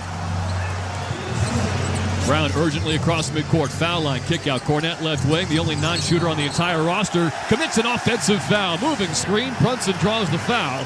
And the Knicks take over, up 16, 6:40 left in the first half. Somewhere, the Celtics base is irate about this whistle. But I remember a third quarter in which Jalen Brunson picked up 4 fouls. 5 fouls, excuse me. I went back and watched. The 5th foul was the only silly one of the entire quarter. So he got a tough whistle for sure. And on the other end, the same exact call goes against Josh Hart along the near corner. Josh Hart looking around, which is easier said than done these days. His left eye is swollen from getting clocked in the eye by Luke Cornette's elbow on Wednesday. Jalen Brown at midcourt at the S of the Knicks logo. Pick and roll with Cornette. Double teamed on the left wing. Behind the back pass to Pritchard at the far angle. They leave him alone, so he takes a 3. Can't connect. Rebound swatted out by Holiday. Up top to White. His 3-pointer. No good. Finally missed one. Derek White was 7 of 13 on Wednesday. Knicks got away with one there. A couple open looks for their best shooters. Anunoby far side baseline. Trying to back down Peyton Pritchard. He's got a huge size advantage on him. Pritchard's feisty, though, in the lane, and he draws a foul. They'll give him 2 free throws. Just the second foul in the entire quarter, and they've both been on Boston. 5:55 to go in the second. Knicks 40, Celtics 24, and Anunoby will get free throws. Knicks are 3 of 4 from the stripe so far. Knicks basketball on ESPN New York is brought to you by your local Kia dealers. Discover what happens when rugged capability meets true performance. Learn more at Kia.com. Kia, movement that inspires. You hear the swish of Anunoby's first free throw. So he's got 6 points after being held to exactly 6 in Game 5. So there's some interesting numbers on Derek White, who so far tonight has not been nearly as effective as he has been in the previous 2 games. Just 1 of 6 from the field and 0 of 4 from 3. The Knicks get both of those free throws, OG Anunoby does. He gets less attempts on the road. Coming into Game 5, he got 11 attempts on the road compared to 17.5 at home. But he is shooting a better percentage on the road. Not so much the story tonight. It's Jalen Brown on the right side arc. Knifes inside, hangs in the air, dishes to a cutting Cornet. He got fouled on a dunk, and then it popped in off the back rim and in. Foul on Mitchell Robinson. Nice finish from Luke Cornet. Momentum back Boston's way. 16-point game again. 5:39 to go in the second, and a free throw to come for Cornet. Not necessarily the game-changing impact he had on Wednesday, but big moment there as we pause 10 seconds to allow stations to identify themselves on ESPN New York and the MSD Radio Network. Hey, this is Brian Geltzeiler. Wake up early with me in 2007 NBA Coach of the Year Sam Mitchell every Saturday morning from 7 to 10 a.m. Eastern as we break down everything NBA on Channel 86. Josh Hart in the lane, got hammered and scored. Left-hand layup off a pick and slip with Brunson. Cornet had a three-point play on the right side basket, and then he just gave one up to Hart on the other end. 44-27 Knicks. If not for Cornet swiping Hart on the arm, I think he was going up to rock the rim on this one. He shrugs the shoulders, flexes hard. I didn't see that in Monica McNutt's Instagram highlight reel from Georgetown. It was a lot of perimeter shooting. That was my thing. I'm not going to hold you. You wasn't going to get none of that inside stuff. For the record, I did not put that out there. It was quite a pleasant surprise. Hart got his own miss off the rebound. Finds McBride. Kick out. Anunoby has all night to take a right wing three. Too strong. Rebound all the way back out to OG. Kicks it up top for Brunson, but it's stolen by White. The motor ahead in the lane. Layup blocked by Deuce McBride. Here come the Knicks the other way. 5-on-4. White slow to get up. Hart in the lane. Took a hit and scored again from the right side mid-post. A floater and one. And with a free throw, he could give the Knicks a 20-point lead in Game 6. This level of energy from the Knicks is Game 7 urgency. We had talked so much in Game 5, in Game 3, about being able to match the level of urgency of the Celtics. Tonight, the Celtics so far have not been able to match the level of urgency of the Knicks. Hart nails this free throw. Celtics have 5 different players with 2 fouls. It is 47-27. Hart's got 5 points, 5 assists, and 8 rebounds. Jalen Brown tried to cross over Anunoby and then punched him in the face, but the ball was tipped out of bounds far sideline. Inadvertent right hand went flying up at OG. It was helped up now by Josh Hart. 5 minutes left in the second quarter. The Knicks lead by 20, and Jalen Brunson has 4 points. And they show the replay where Brown's offhand went flying into OG's head. Now, Tom Thibodeau's going to call a timeout and challenge this call as Rick Brunson and Darren Erman were hustling down the sideline to let him know about it. Wow, that is a forearm shiver into Anunoby's face. And it'll be interesting to see how they adjudicate this. 47-27. Well, I tell you how it should be adjudicated. It should be a foul. It may even be upgraded to a flagrant foul. New York is challenging the out-of-bounds ruling on the play. Because it is a contact above the head and neck. Right. Now, if they say it's a basketball play, but there's contact there, then you just get a standard foul and you proceed. But one of the things I think is worth noting is the emotion that was in Boston for Game 5. Yes. Jalen Brown had a terrific game. Derek White had an excellent game. Obviously, Luke Cornet had a terrific game, but there was a lot of emotion in terms of rallying around Jason Tatum after the tough season-ending injury. Tonight, there's not quite the same emotion. It is obviously here in the Garden. They are on the road. And some of the antics that Jalen Brown was able to get away with in Boston, I don't see flying here in New York. Get to your local Verizon store today to trade in any phone in any condition, guaranteed. And get a great deal on a new 5G phone with Unlimited Ultimate. You may hear some oohs and ahs from the Garden crowd. They're showing very close-up views on the video board of OG Anunoby's face getting obliterated by Jalen Brown's right forearm and elbow. Man, if OG shows up in whatever the next game is with a mask on, I wouldn't be surprised. He got absolutely decked up top.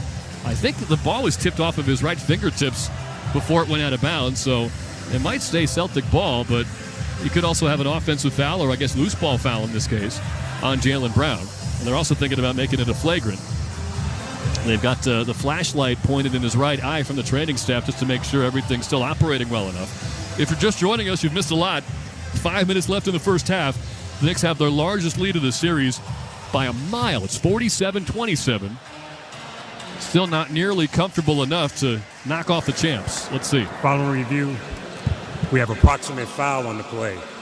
The contact with the elbow to the face of the defender is an offensive foul on Brown.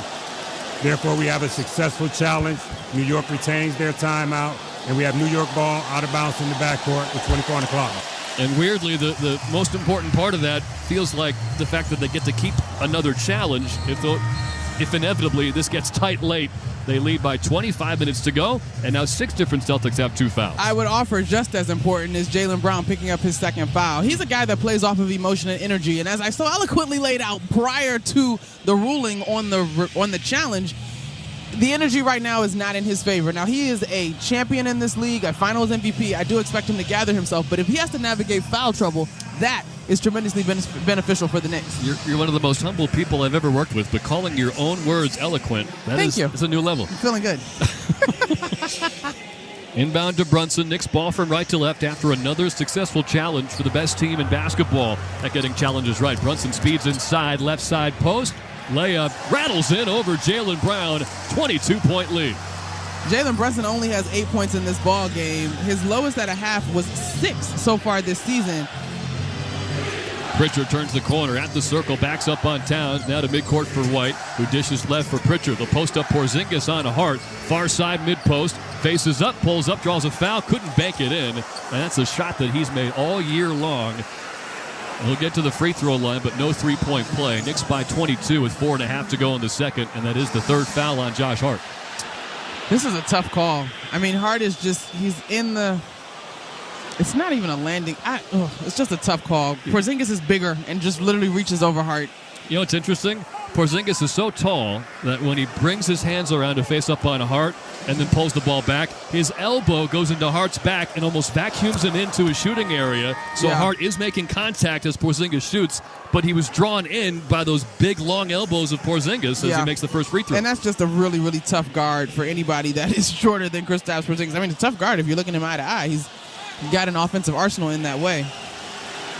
But again, if Jason Tatum's injury is the headline of this series, don't overlook whatever version of Kristaps Porzingis this has been, as he made the first but missed the second. If he was himself, this might be a totally different story. Right now, it's a 21-point Knick lead, 4:20 left in the second. As Brunson posts up White on the high side angle, pick and roll with Anunoby, and then he gets called for an offensive foul, trying to space out White inside. Ed Malloy came from the far side and says Celtics basketball. It's the offhand, and OG Anunoby does hook Derek White with the offhand right in front of Ed Malloy. Even if you just get that hand up, right, and make yourself a big target, you still are able to shield Derek White a little bit, but it's a little less blatant that you're holding him. Jalen Brown to the foul line, dishes left, long left wing three. Horford wide right, rebound Brunson. Excellent block out by Mikal Bridges, moving Kristaps Porzingis out of the paint. Brunson right wing, puts his back into White, turns the corner to the foul line, keeps going to the restricted area. Lefty floater is good. 23-point Knick lead as Brunson yells at the ball on his way back down court. This is almost surreal, but as we have seen in this series and throughout the NBA, 20-point leads are not safe. It's a 25-8 Knick lead in this quarter. Joe Mazzulla calls timeout. 51-28. Knicks in front. 3:46 to go in the second.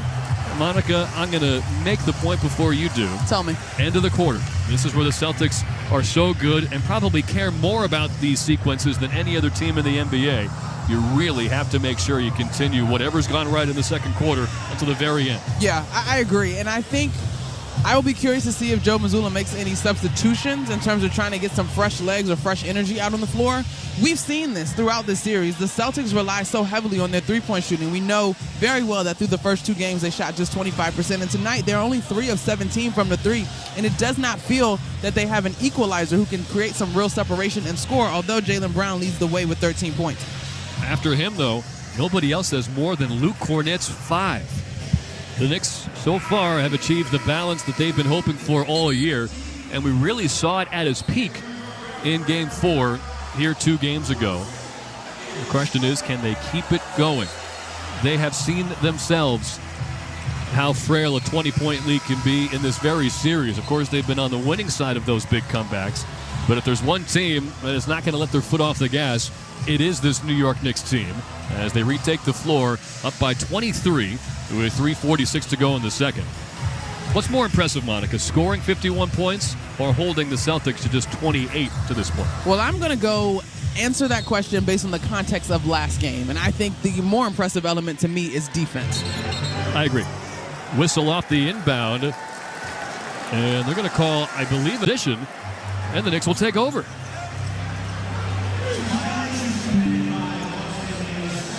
That's interesting, but okay. An out-of-bounds violation. You can't set a screen if you are out of bounds. So out of the timeout, the Celtics turn it over again.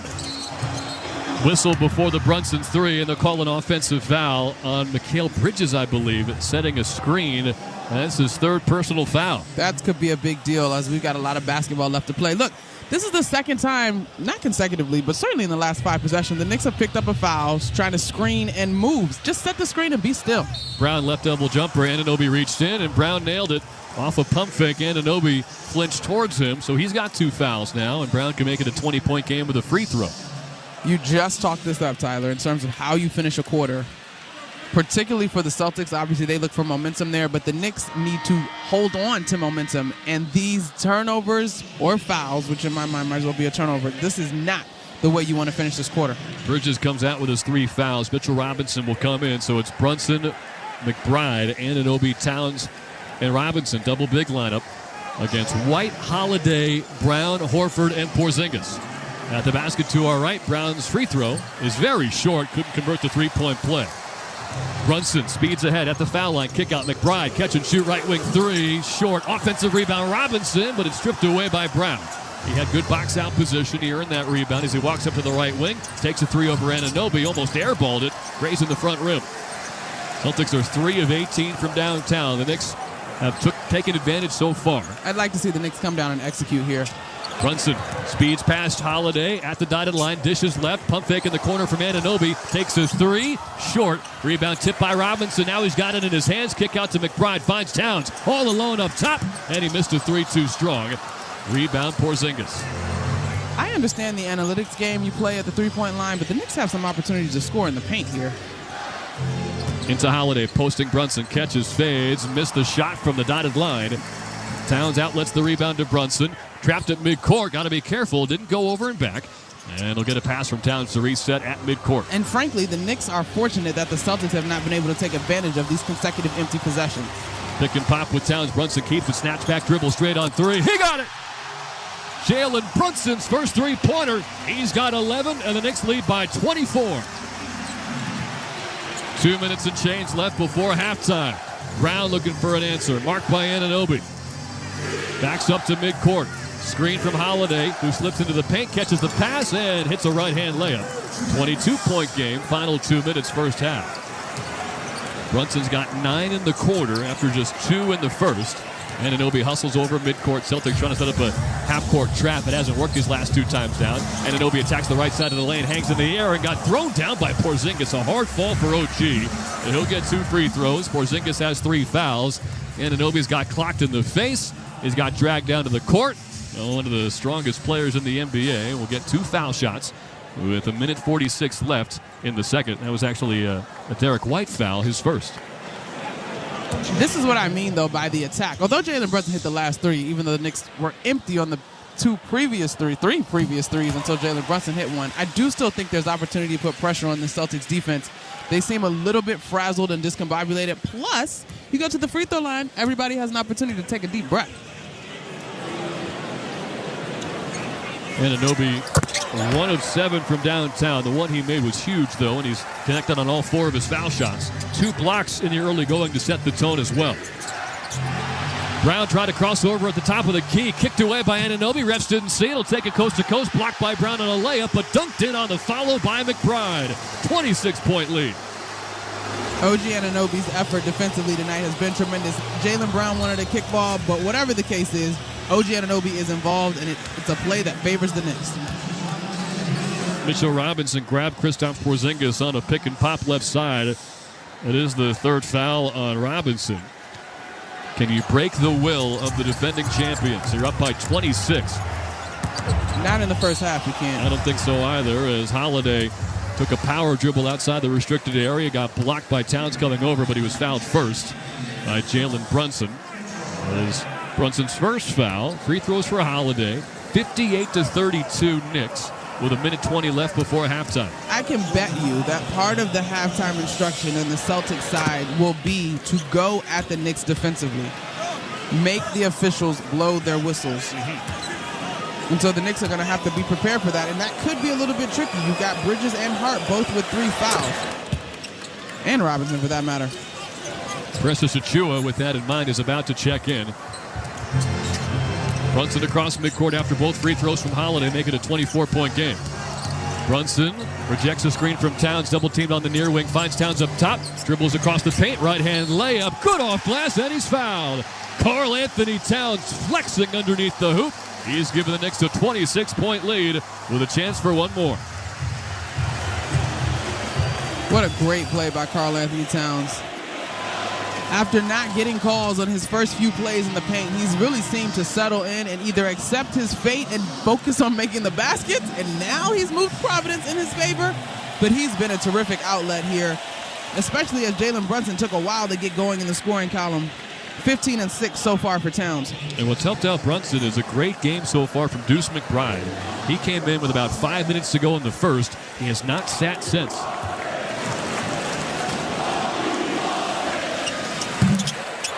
Towns rattles in a free throw. And if you don't listen too hard, it might sound like they're saying, love you, Boston, but I can tell you they're saying the exact opposite.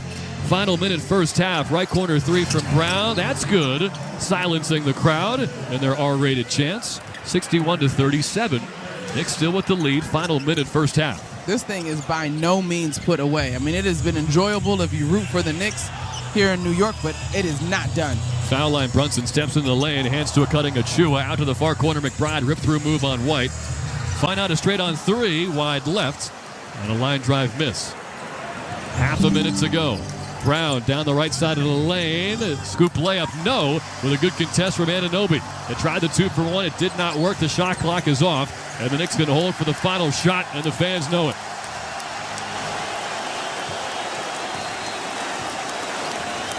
Brunson at midcourt, 10 seconds to go. 61-37.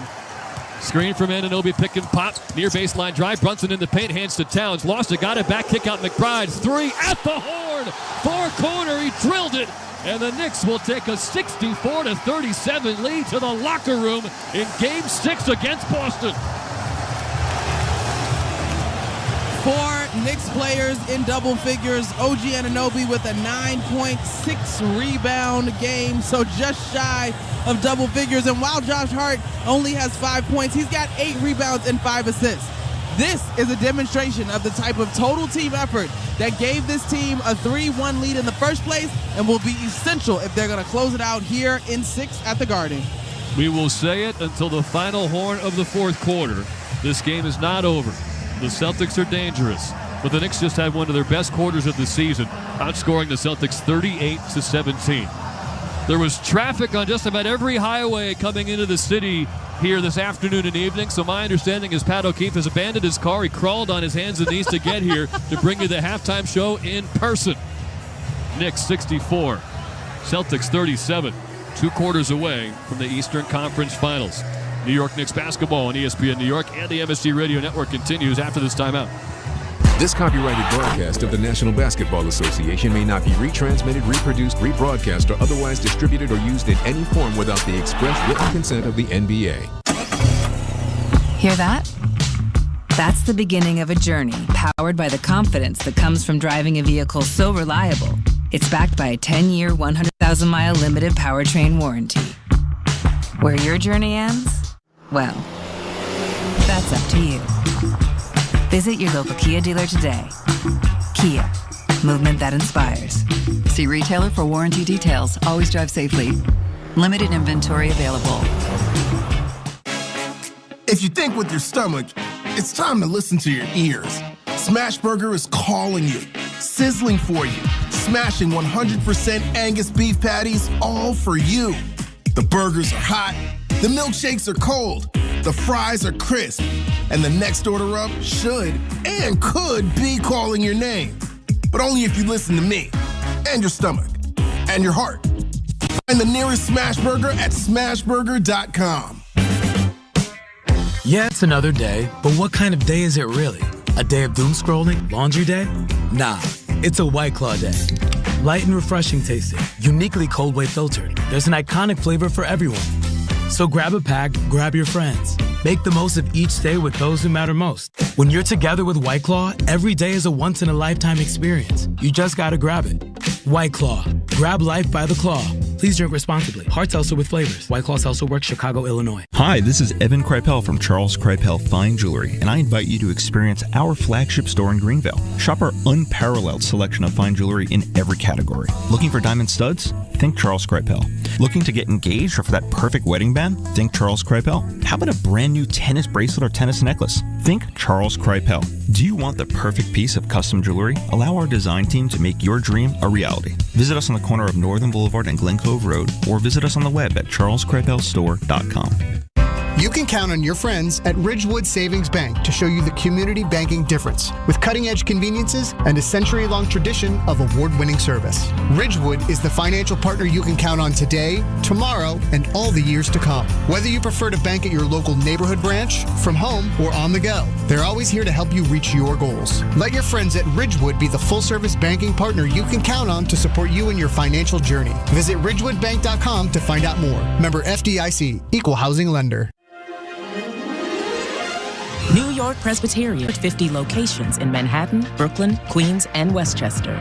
Virtual care that lets you connect with us digitally. World-class doctors from Columbia and Weill Cornell Medicine, and Health Matters, an online source for the latest health and wellness topics and tips. Experience extraordinary health care when and where you need it. Stay amazing. New York Presbyterian. Restrictions apply. This is the Spectrum New York Knicks halftime show. Now, here's Pat O'Keefe.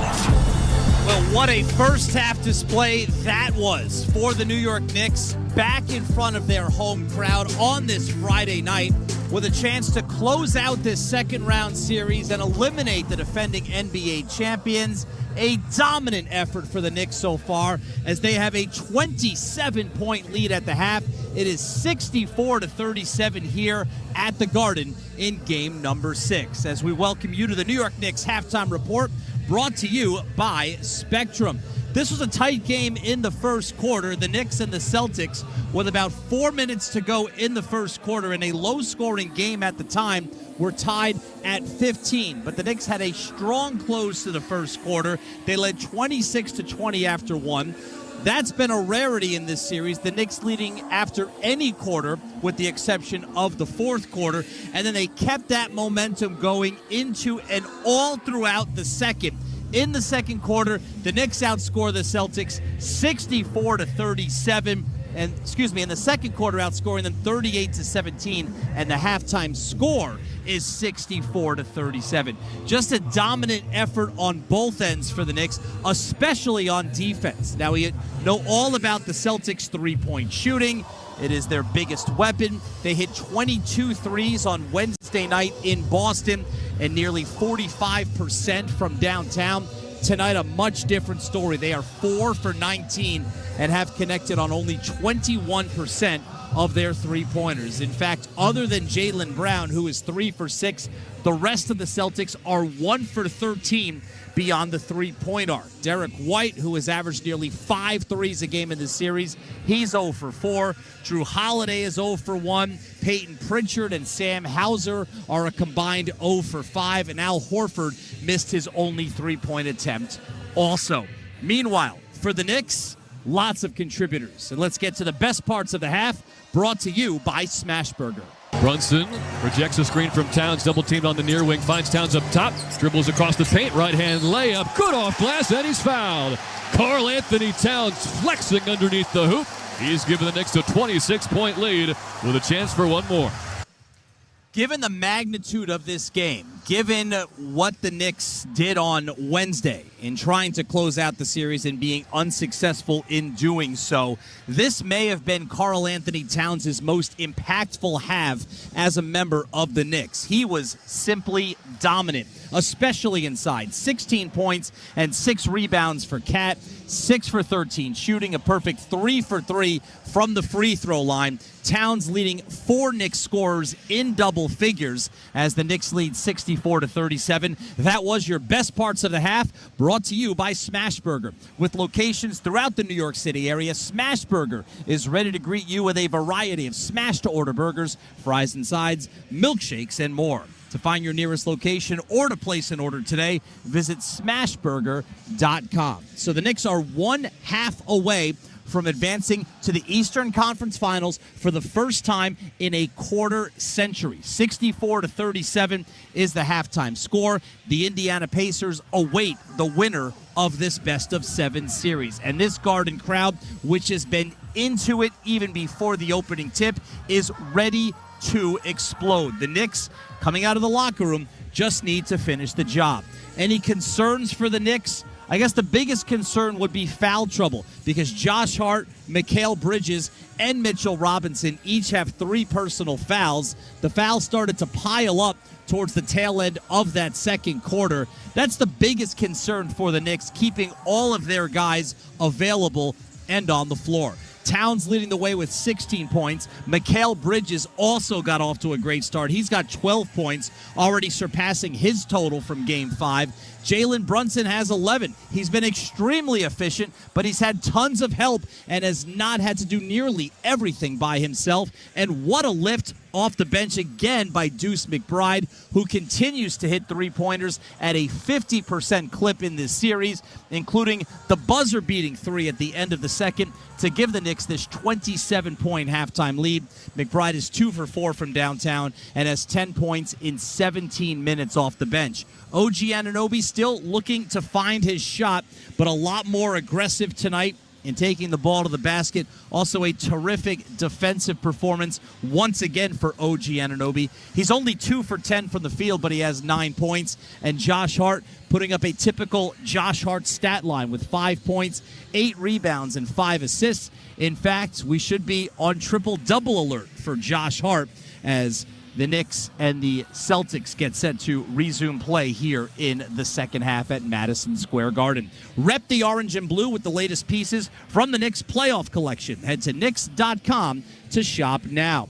The concerns coming out of game number 5, that 25-point loss to the Celtics, first and foremost, the performances and the contributions on the Celtics end for the likes of Derek White and Peyton Pritchard and Luke Cornett. Well, White has 2 points, Pritchard is scoreless, and Luke Cornett made his first start of the series and only played 10 minutes, scoring 5 points without a block shot after blocking 7 Knicks shots the other night. On the other side of things, offensively for the Knicks, and their 64 points and their offensive first half, so much of that stemmed from what they were able to do on the defensive end. This was their best defensive half of the entire playoffs. You wanted to see guys like Anunoby and Towns and Bridges get involved, and they have. Bridges is 5 for 9 shooting. Towns is 6 for 13. He's been the best offensive player on the floor. And as mentioned, Anunoby does have 9 points and 6 rebounds. Also 2 blocks and 2 steals. The efficiency not there yet. He's still looking for his 3-point shot. 1 for 7 from downtown. 2 for 10 overall. But very little to complain or quibble about for the Knicks at halftime as they lead the Celtics 64-37. And now it is just a matter of coming out of the locker room, staying focused, finishing the job, and moving on to the Eastern Conference Finals. That is the opportunity that awaits them over these final 2 quarters. Stay in the know about all things postseason on our Playoff Hub. For purchasing tickets to our Crosstown Express schedule and more, head to Knicks.com/playoffs. And that was the New York Knicks halftime report, brought to you by Spectrum, a fast and reliable connection backed by a 100% U.S.-based workforce, so you get the best customer experience possible. Spectrum. Second half coming up with Tyler Murray and Monica McNutt as the Knicks look to close out this series against the Boston Celtics. They lead at the half 64-37. Enjoy the second half. We will see you on the postgame show. I'm Pat O'Keefe, and you're listening to New York Knicks basketball on ESPN New York and the MSG Radio Network. This has been the Spectrum New York Knicks halftime show. The second half is coming right up.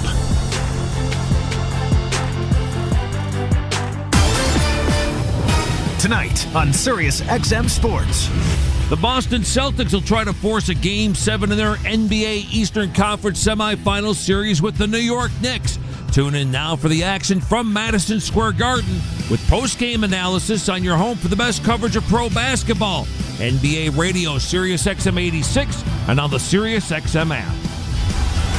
Sirius XM Sports. Wherever you are, your team plays here. The first place to talk hoops every weekday morning is the starting lineup with Frank Isola, and he's unstoppable. They're breaking down all the latest from the association. I think he's a baller, and I think people would give up assets to get a guy like that. Along with some laughs. Kevin Durant, you need to get married and be miserable like the rest of us. Reprimanding the fans for booing. It's like, come on, man. The starting lineup, weekday mornings from 7 to 10 Eastern. Only on Sirius XM NBA Radio, Channel 86, and the Sirius XM app. Wake up! Wake up, everybody! This is Steve Phillips from the leadoff spot on MLB Network Radio. Join me and former Major League Baseball players Eduardo Perez and Xavier Scruggs as we react to all the latest news and scores across baseball and have plenty of fun along the way. Steve, you were so right about that. I don't know if anybody else thinks we're funny, but I think we're funny. Why are you putting us or we into this? The leadoff spot, weekdays at 7 a.m. Eastern on MLB Network Radio, Channel 89, and on the Sirius XM app. PGA Championship moments on Sirius XM. At the 2024 PGA Championship at Valhalla, Xander Schauffele's opening round 62 tied a major championship record, and he never looked back. Xander Schauffele, the winner of the 106th PGA Championship. Colin Morikawa and Bryson DeChambeau made furious charges, but Xander secured his first major win 2 months before claiming his second. Listen to PGA Championship Radio all week long on Channel 92 in the car and on the Sirius XM app.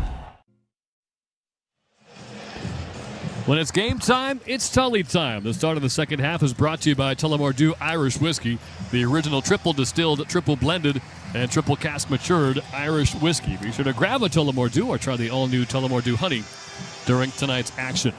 The Knicks have tied their largest postseason halftime lead in franchise history. They have not led by 27 at half in a playoff game since the 1970 championship season. They're trying to knock off the champions here tonight in Game 6 of the Eastern Conference semifinals. It was the Celtics with a lopsided lead for most of the second half on Wednesday. They wound up winning that game by 25 points to keep their season alive.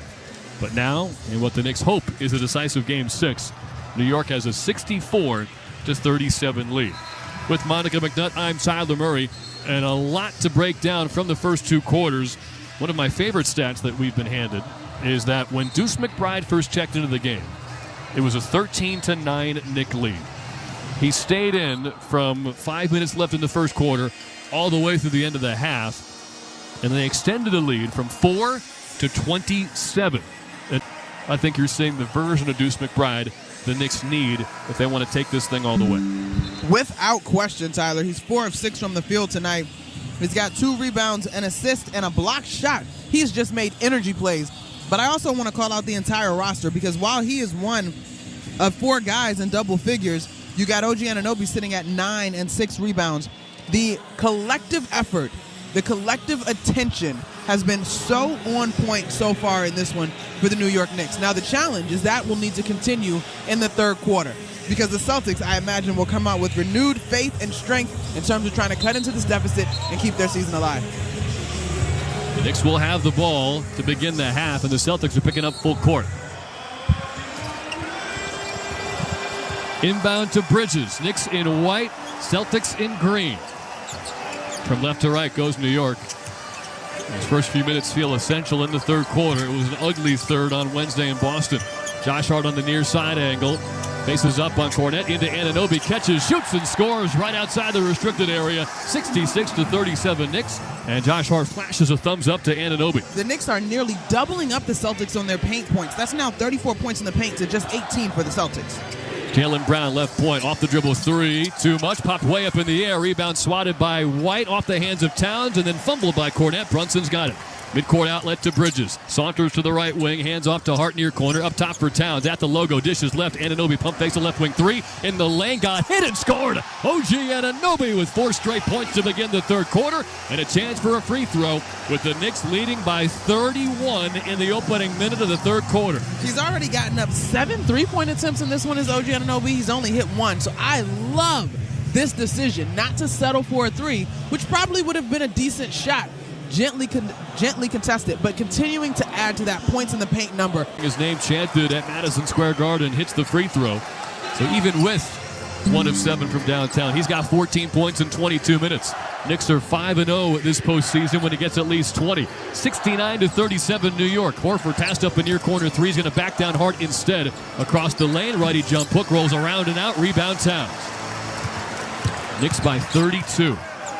Game 6, round 2. Hart, nice into the lane, shows the ball to Cornette underneath the hoop, leans, shoots, blocked by Cornette.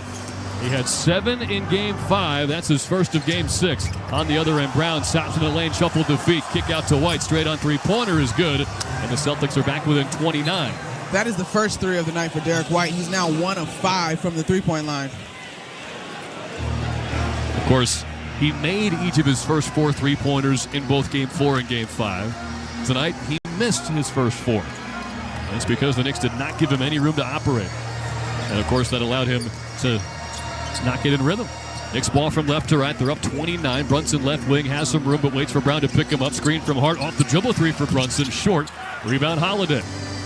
Long feed ahead to Brown in the front court. Far side baseline. Behind the back dribble. Back up top for Holiday. Dishes near wing for Horford. Now back to midcourt for White. Dribbles to the top of the key between the legs. Now to the left wing. Hands to Holiday. Picked up by Bridges straight on. Drives to the right elbow. Now leans into the paint and a whistle and a foul. I believe on Mikal Bridges. If so, that's number 4. And as he swatted Holiday on the wrist. 10:02 to go in the third. And an obvious path back into this game for Boston is Knicks foul trouble. Yep, and I was just about to point out, I'm sure, as we said in the second quarter, Joe Mazzulla is like dribble penetration, unless it's a wide open 3, is probably going to be the formula to put pressure on this Knicks defense. 8 on the shot clock for Brown. Top of the key. Now to the right wing, defended by Brunson. Takes him to the foul line. Kick out to White. Left wing triple. Got another one. Back-to-back threes for Derek White. It's 69-43. And the ball keeps somehow going from underneath the basket all the way to midcourt. Knicks wanted another delay of game violation, which would have been a technical free throw, but they're not getting it. They're up by 26. And for the first time, the Celtics got a bucket, a stop, and a bucket in seemingly forever. 9:40 left in the third.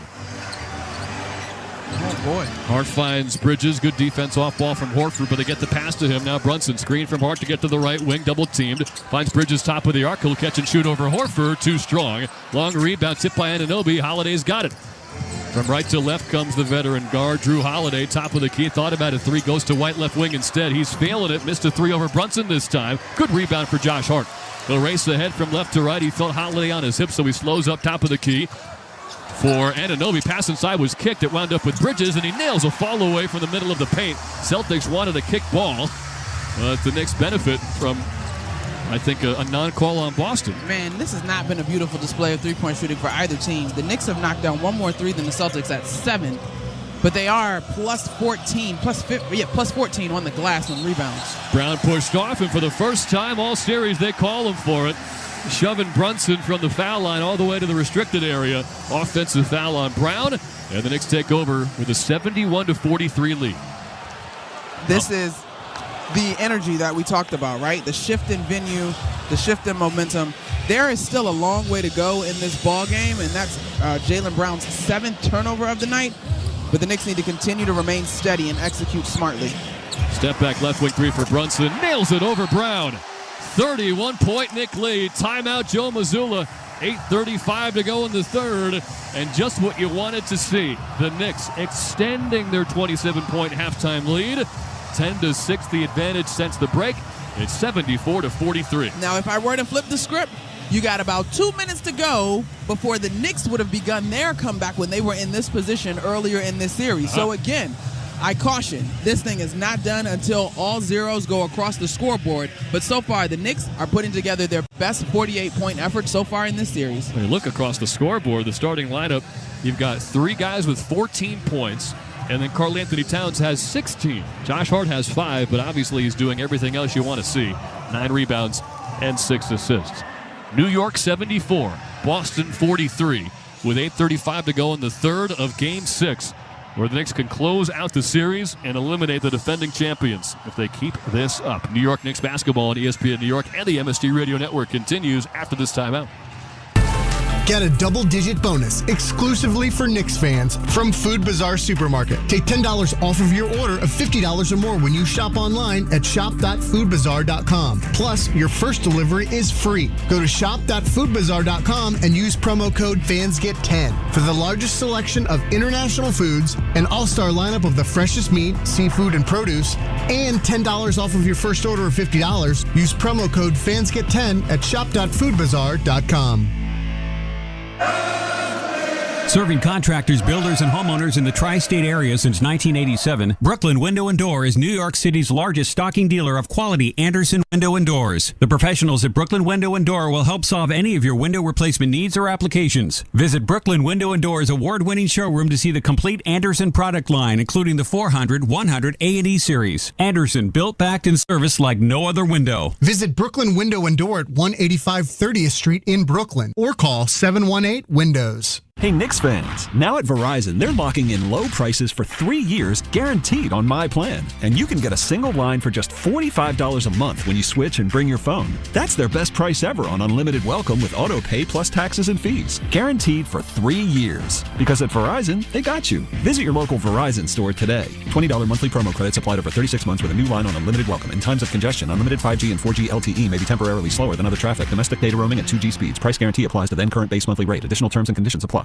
Hey there, game lovers. Ready for some excitement? Chumba Casino is where it's at. It's free to play with hundreds of online social casino games and new releases every week. Play anytime, anywhere, and enjoy free daily login bonuses and a fantastic welcome offer. Whether at home or on the go, play for your chance to redeem some serious prizes with ChumbaCasino.com. Available only to players in the U.S., excluding Washington, Michigan, Montana, Connecticut, Delaware, Nevada, and Canada, excluding Quebec. No purchase necessary. VGW Group. Void where prohibited by law. 21 plus. Terms and conditions apply. 74-43, a 31-point lead for the Knicks. We're going to continue saying there's a long way to go until that final horn sounds, but Monica McNutt, you have to be impressed in the first 3.5 minutes of this third quarter. The Knicks allowed back-to-back threes from Derek White, but they are outscoring the Celtics 10-6 since the break. Listen, this game... Now, I will say, I would be curious, and we should probably look this up, on the amount of 30-point comebacks we've seen in the league this year. But 20 points, we've seen it in this series, we've seen it across the playoffs, we've seen it all season long, are not necessarily comfortable. And so I do think that the Knicks, beyond the score, they want to continue to play so that they can say they put together a complete 48-minute game. Yeah, and they can say they're heading to the Eastern Conference Finals. That would be nice. 25 years since that sentence has been uttered. In the lane, Holiday dishes to the far corner, catch and shoot three for Horford. Almost an air ball into the hands of Cornette, but he's stripped by Brunson. The overexposure of Luke Cornette. Great shot blocker. The hands, not so much. Brunson half spin on Brown. To the near elbow, kick out Hart. Wide open left wing three. Why not? He got it!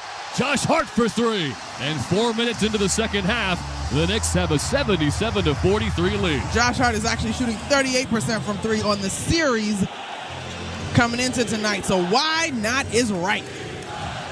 Jalen Brown, left elbow, pump fake, kick out. Horford, far wing, closed out by Hart. There's been no room to breathe on the three-point line for the Celtics in this game. Horford drives, dishes to Cornette, dropped it again, but Brunson touched it last, left baseline. Only 3.2 left to shoot. This is about the Knicks the rest of the way, honestly, LT. We just said it. They want to continue to play a 48-minute game. Was that too mean to Luke Cornette? Is that what No. Oh, no, I thought it was great. The burn is great. It's fantastic. Inbound to Brown, right point triple, brick. Off the rebound, a loose ball foul called against Boston. Cornette and Holiday. No, it's a shot clock violation because, as mentioned, Jalen Brown bricked the end of the shot clock. But yes, it's all about the Knicks down the stretch, Monica. Yeah, because at this point, it's about them getting better. I'm not dismissing the Celtics. This game is not over. Strange things happen in the NBA. Yes, they do. But as opposed to being comfortable and allowing this lead to sort of fluctuate, an entire 48-minute performance would mean that they would keep their foot on the gas on both ends of the ball. Knicks from left to right. They're in white tonight against the green of Boston. Towns catches left elbow, overpowers Horford and scores and one. And a little stare down from Karl Anthony Towns. Fans were asking if he would show up in this pivotal Game 6. The answer, a resounding yes. And a 10-0 Knick run extends the lead to 79-43. Towns is on his way to another double-double, which is appropriate because that's practically what he averaged this season.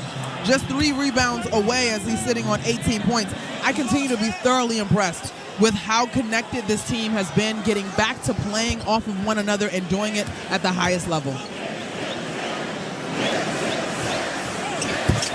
The chant at the Garden is Knicks in 6. They've got 80 points before the midway point of the third quarter. The Celtics have 43. It's a 37-point lead in Game 6. Jalen Brown dribbles toward midcourt, almost stripped by Hart, got it back. Snatch back dribble on the right wing, and a foul called on Hart, who sarcastically claps at Ed Malloy. It is the 4th foul on Josh Hart. He and Mikal Bridges both in that same situation. Mitchell Robinson has 3 of his own. 5 minutes gone by in this third quarter. A lot of basketball left to be played. A lot of points to be made up by Boston. Pump fake at the circle from Brown. Blocked by Bridges. Rebound snatched away by Towns. Outlet to Brunson from left to right. High side wing. Backing down Derek White. Backs up toward the far angle. Now dribbles toward the far sideline. At the logo to Towns. Right point. Good closeout from Holiday. Pump fake on the deck. Dribbles left side. Righty push shot too strong. Down the lane. Euro step. Tripped from behind by Bridges out of bounds. He thinks it's off Brown's left thigh. Says the Knicks should challenge. If it was Joe Mazzulla, he would challenge if it was a 100-point lead. Tom Thibodeau thinking about it. And the Knicks will challenge. You have to be ruthless to knock off the defending champs. And with a 37-point lead halfway through the third quarter, the Knicks are going to challenge an out-of-bounds call, and there's absolutely nothing wrong with that. Well, I also like what this says about trusting your guys at this point. If this holds, the Knicks are going to... New York is challenging out-of-bounds ruling on the floor. If this holds, the Knicks are going to be in a battle in the next round with the Indiana Pacers, and thus togetherness is going to be key. They have demonstrated that tonight on both sides of the floor. And to me, trusting your guy to get this reviewed is really no different, although you have the support of that terrific second row coaches on the bench. 6:32 left in the third quarter. We'll take a break while they take a look. 80-43. Knicks lead the Celtics in Game 6. A quarter and a half away from, well, you fill in the blank. You're listening to New York Knicks basketball on ESPN New York and the MSG Radio Network. The first place to talk hoops every weekday morning is the starting lineup with Frank Isola and Brian Scalabrine. Overrated? Do you watch the guy play? He's unstoppable. They're breaking down all the latest from the association. I think he's a baller, and I think people would give up assets to get a guy like that. Along with some laughs. Kevin Durant, you need to get married and be miserable like the rest of us. Reprimanding the fans for booing. It's like, come on, man. The starting lineup, weekday mornings from 7 to 10 Eastern. Only on Sirius XM NBA Radio, Channel 86, and the Sirius XM app.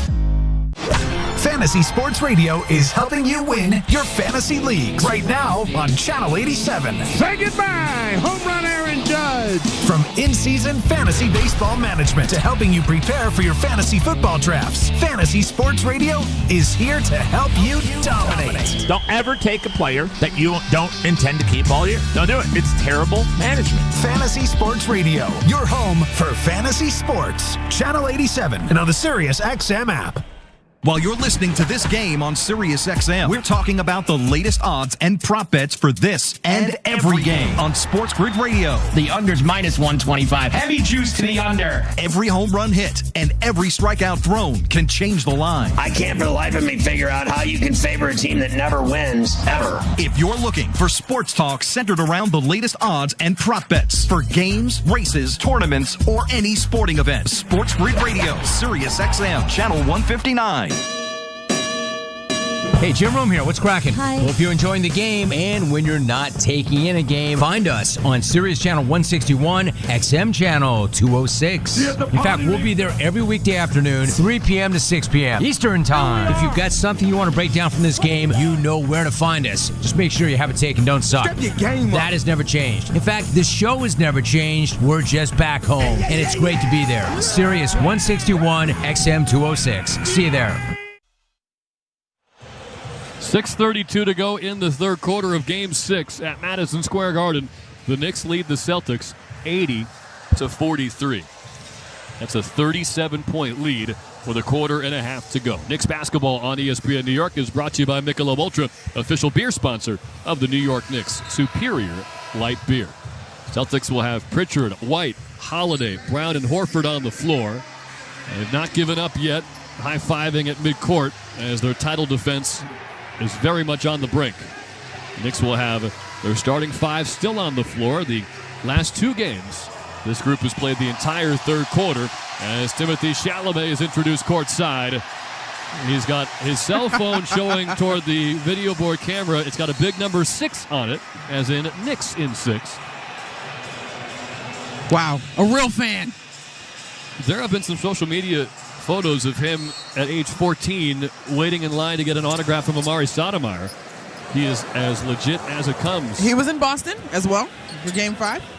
Lisan Al-Gaib, 6:24 to go in the third quarter, 80-43. Knicks lead the Celtics. Bridges picked up his dribble at midcourt with 10 to shoot. He finds Hart on the right wing, who hands to Brunson near sideline.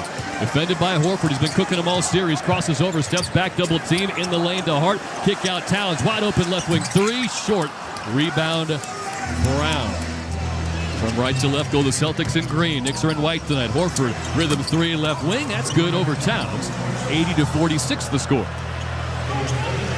All right, so the Celtics shooting the three much better in the second half than they did in the first half. They're going to keep coming. It's a 34-point game, 5:47 to go in the third. If there's any team that can get hot from three and make this a game, it is the Boston Celtics.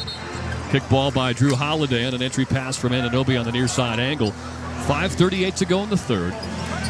It is a 34-point lead. Just to put a number on that better in the second half, they're 3 of 8 from three so far in the second half.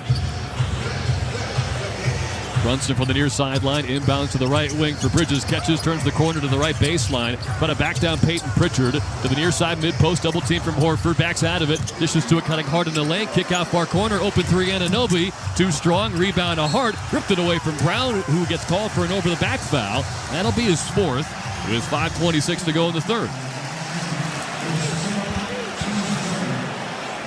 What a great play by Josh Hart. And Jalen Brown comes in, swoops in. Al Horford was right there. I actually thought Al Horford would have gone up for that rebound, but Josh Hart's been all over the place tonight.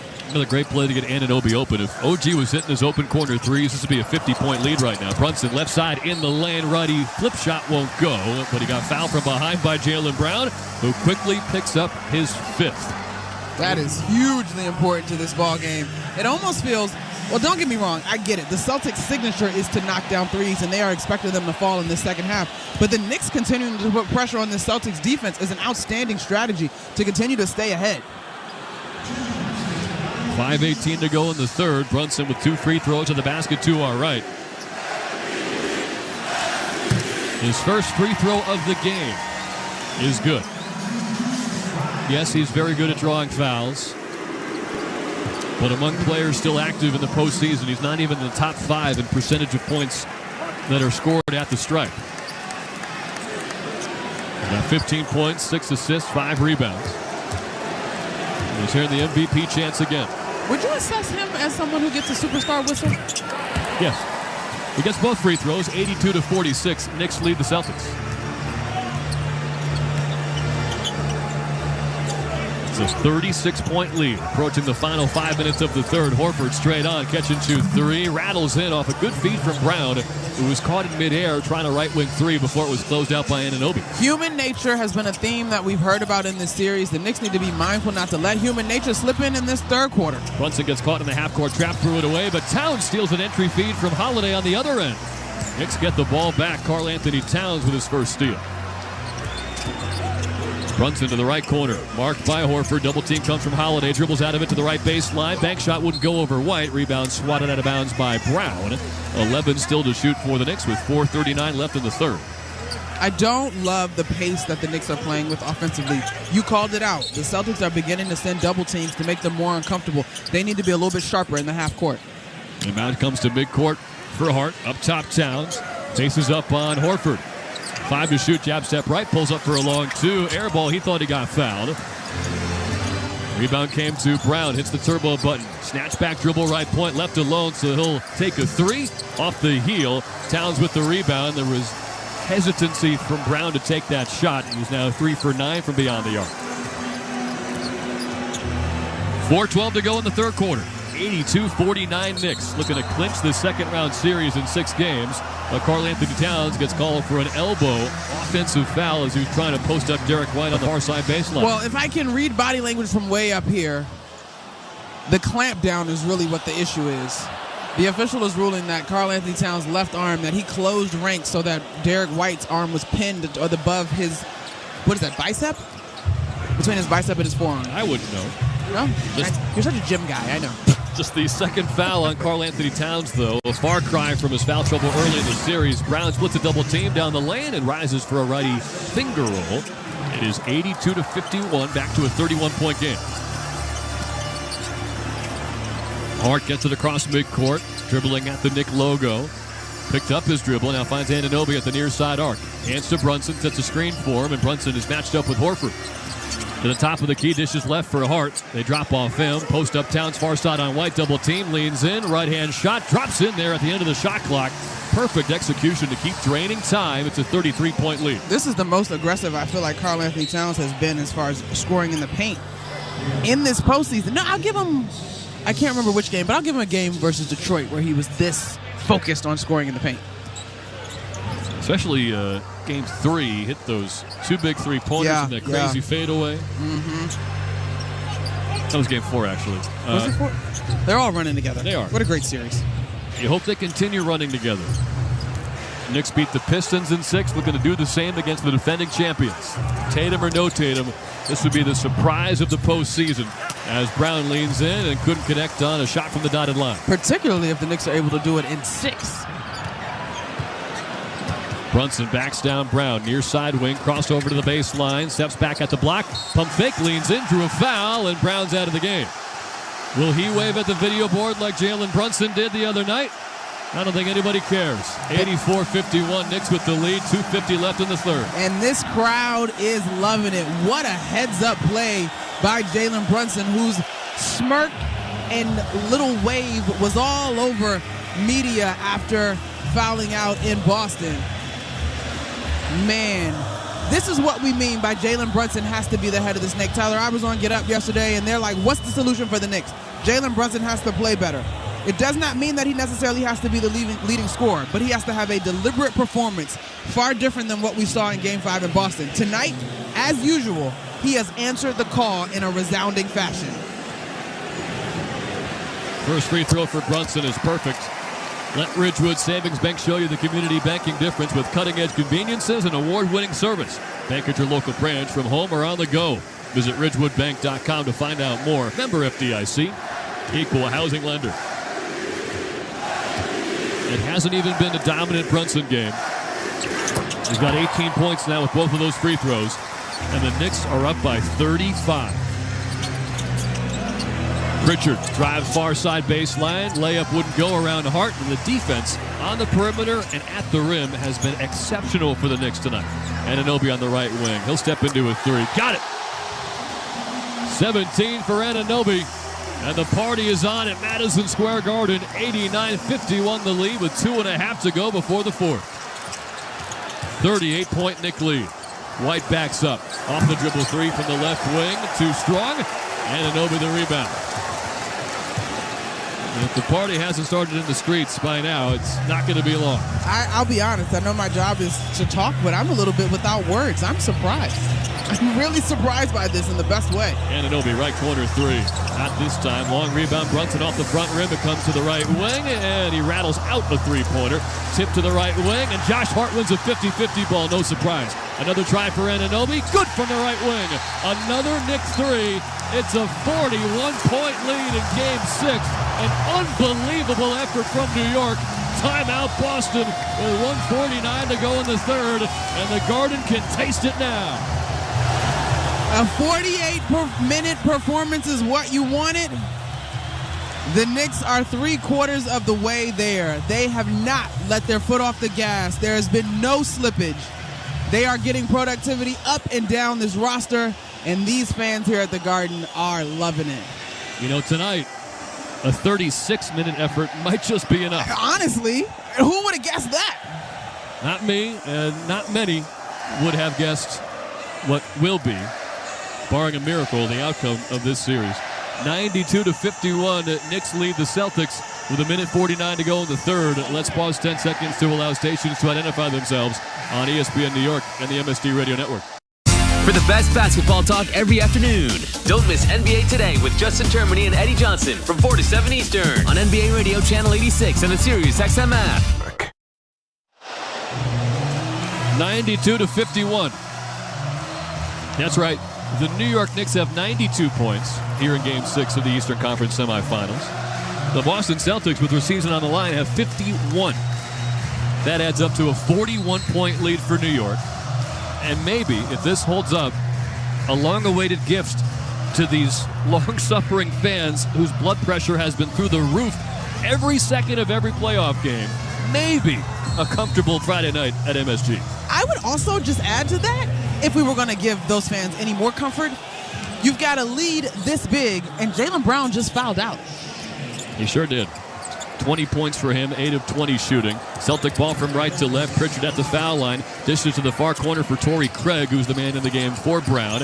At the foul line, it is Pritchard who pulls up for 2 and gets a soft roll off the front rim. 92-53. Now, if this is the end of the year for Jalen Brown, that Game 5 is going to go down, at least in short-term Celtic lore. As it should. 26 points, a career-high 12 assists. Their first game without Jason Tatum, and they really needed someone to step up, and he did in a huge way. And he defended Jalen Brunson most of the game as Towns rims out a left wing 3. 92-53, Knicks lead the Celtics. Final minute, third quarter. Pritchard looking to provide a spark. 6 men of the year has been held to just 2 points in 20 minutes.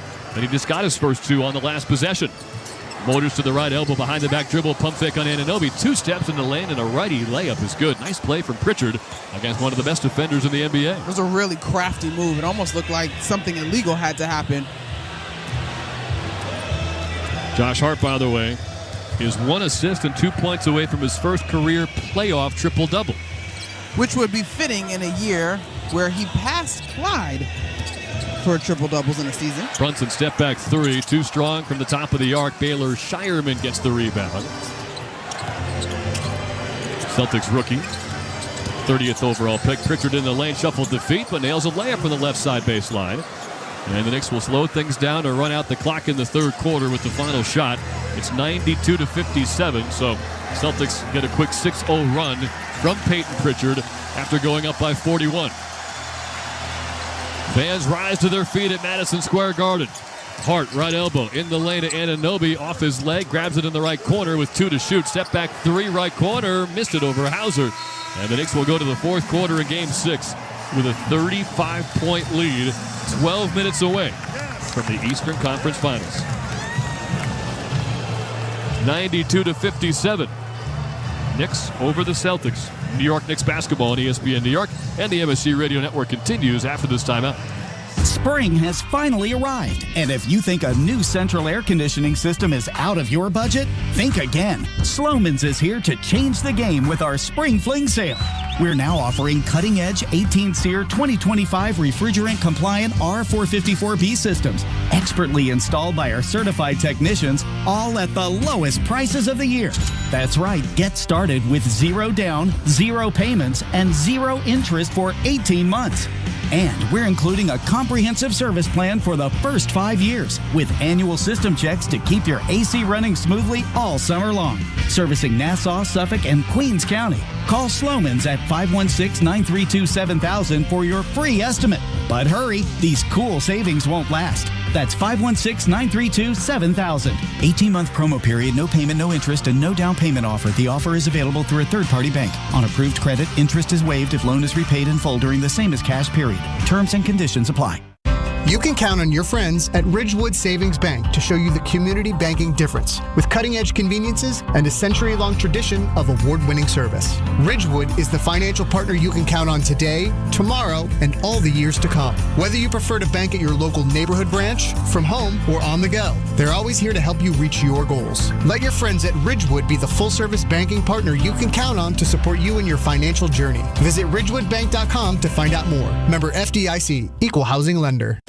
Stay in the game with Amazon Pickup, the MVP of package pickup options. The easy and secure way to grab your orders on your schedule. Whether you're hustling between work, home, or your game day spot, choose Amazon Locker or Counter for secure and convenient pickup. At checkout, simply select the pickup location that works best for you. Amazon Pickup is a slam dunk. It's the worry-free option, all at no extra cost. Find your nearest pickup location at Amazon.com/pickup MVP. That's Amazon.com/pickup MVP. They're singing New York, New York here at Madison Square Garden. It's a party atmosphere, and for good reason. A 92-57 lead for the Knicks, up by 35 headed to the fourth quarter. With Monica McNutt, I'm Tyler Murray.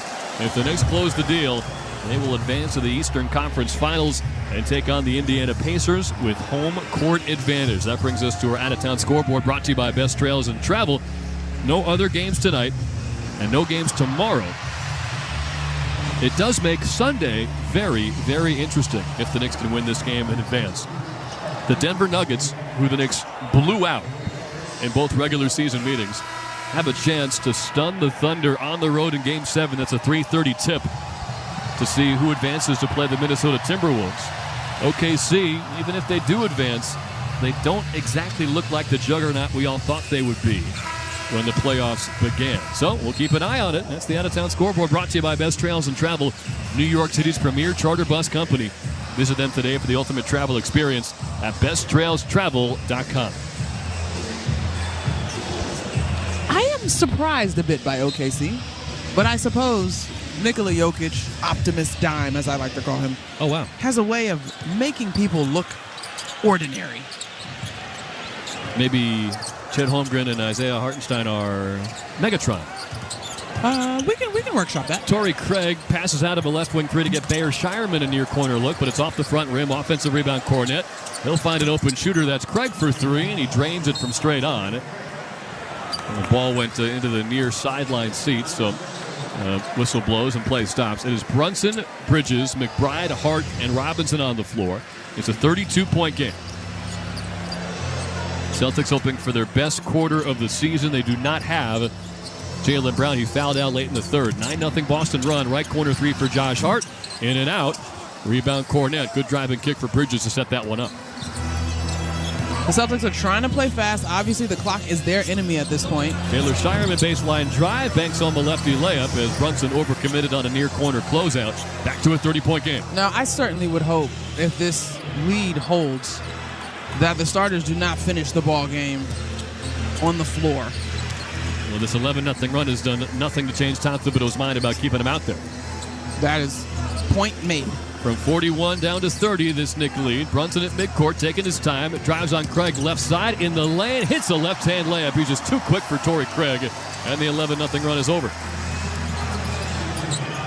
Craig on the left wing. Ball fake. He'll dribble to the free throw line. Now backs down Brunson. Half spin in the lane. And a righty leaner is off the back rim. Rebound Hart. And a return to normalcy here. Hart will speed ahead on Shireman. Shrugs him off. Got fouled by Craig on the layup. And he'll get two free throws. Knicks up 32. 95 seconds into the fourth quarter of Game 6. We are on playoff triple-double watch for Josh Hart. Let's not forget, these free throws could put him into double-double territory, as he would be at 10 points if he gets both of them.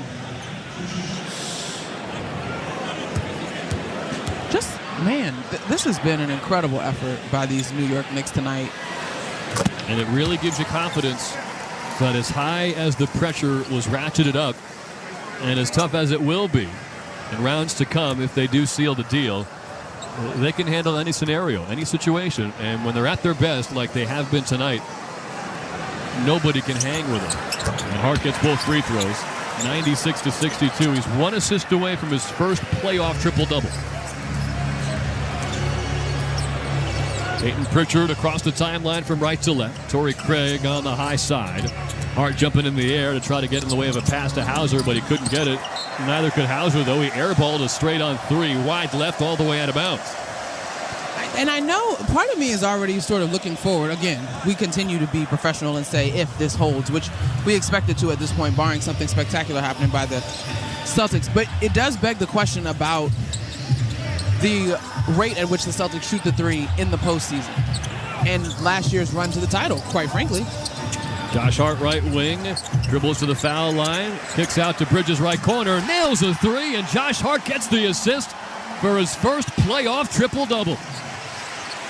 The heart of the city in many ways has earned that nickname, always doing whatever it is that this team needs in a number of categories.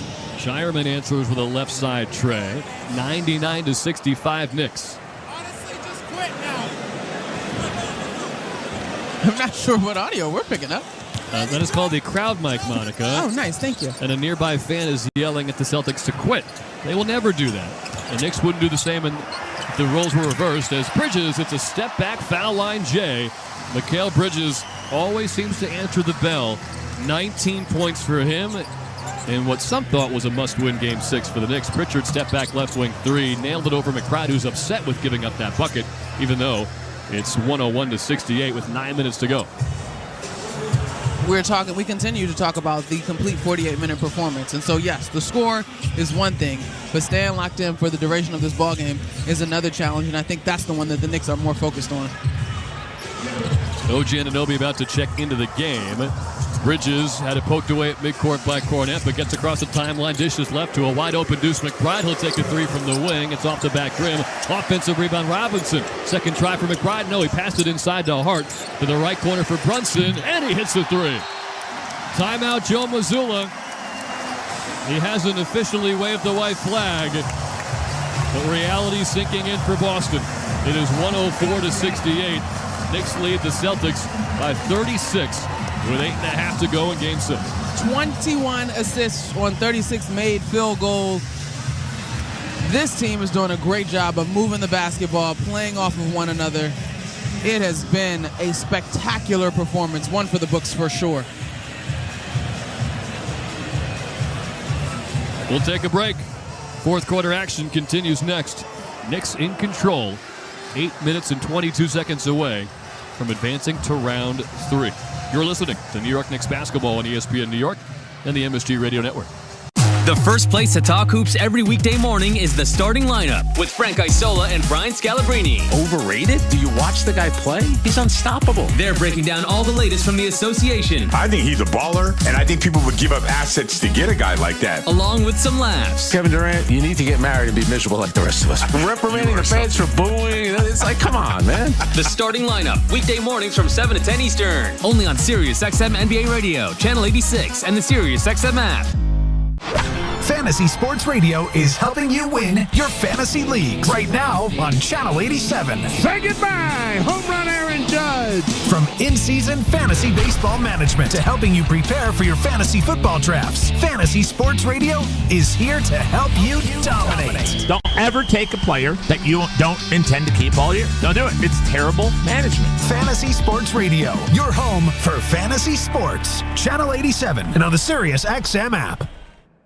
No one brings you the passion of the beautiful game quite like SiriusXM FC. Would you believe this? Whether it's live matches from the EPL, MLS, the NWSL, or the UEFA Champions League. This is sensational! Or live talk shows featuring the sport's most entertaining experts. You don't get to say, I don't feel like making that play right now. You make the play. It's the world of soccer at your fingertips. How mouth-watering is that? SiriusXM FC, channel 157 in the car, and streaming on the SiriusXM app. The NASCAR Cup Series is on SiriusXM. We're back on the track Sunday, 5 p.m. Eastern. It's the NASCAR All-Star Race from North Wilkesboro Speedway on SiriusXM NASCAR Radio Channel 90 and on the SiriusXM app. For up-to-date betting lines, fantasy plays, and the latest NASCAR news, catch the pre-race show before every Cup Series race. Plus, 2 hours of post-race coverage on SiriusXM NASCAR Radio Channel 90.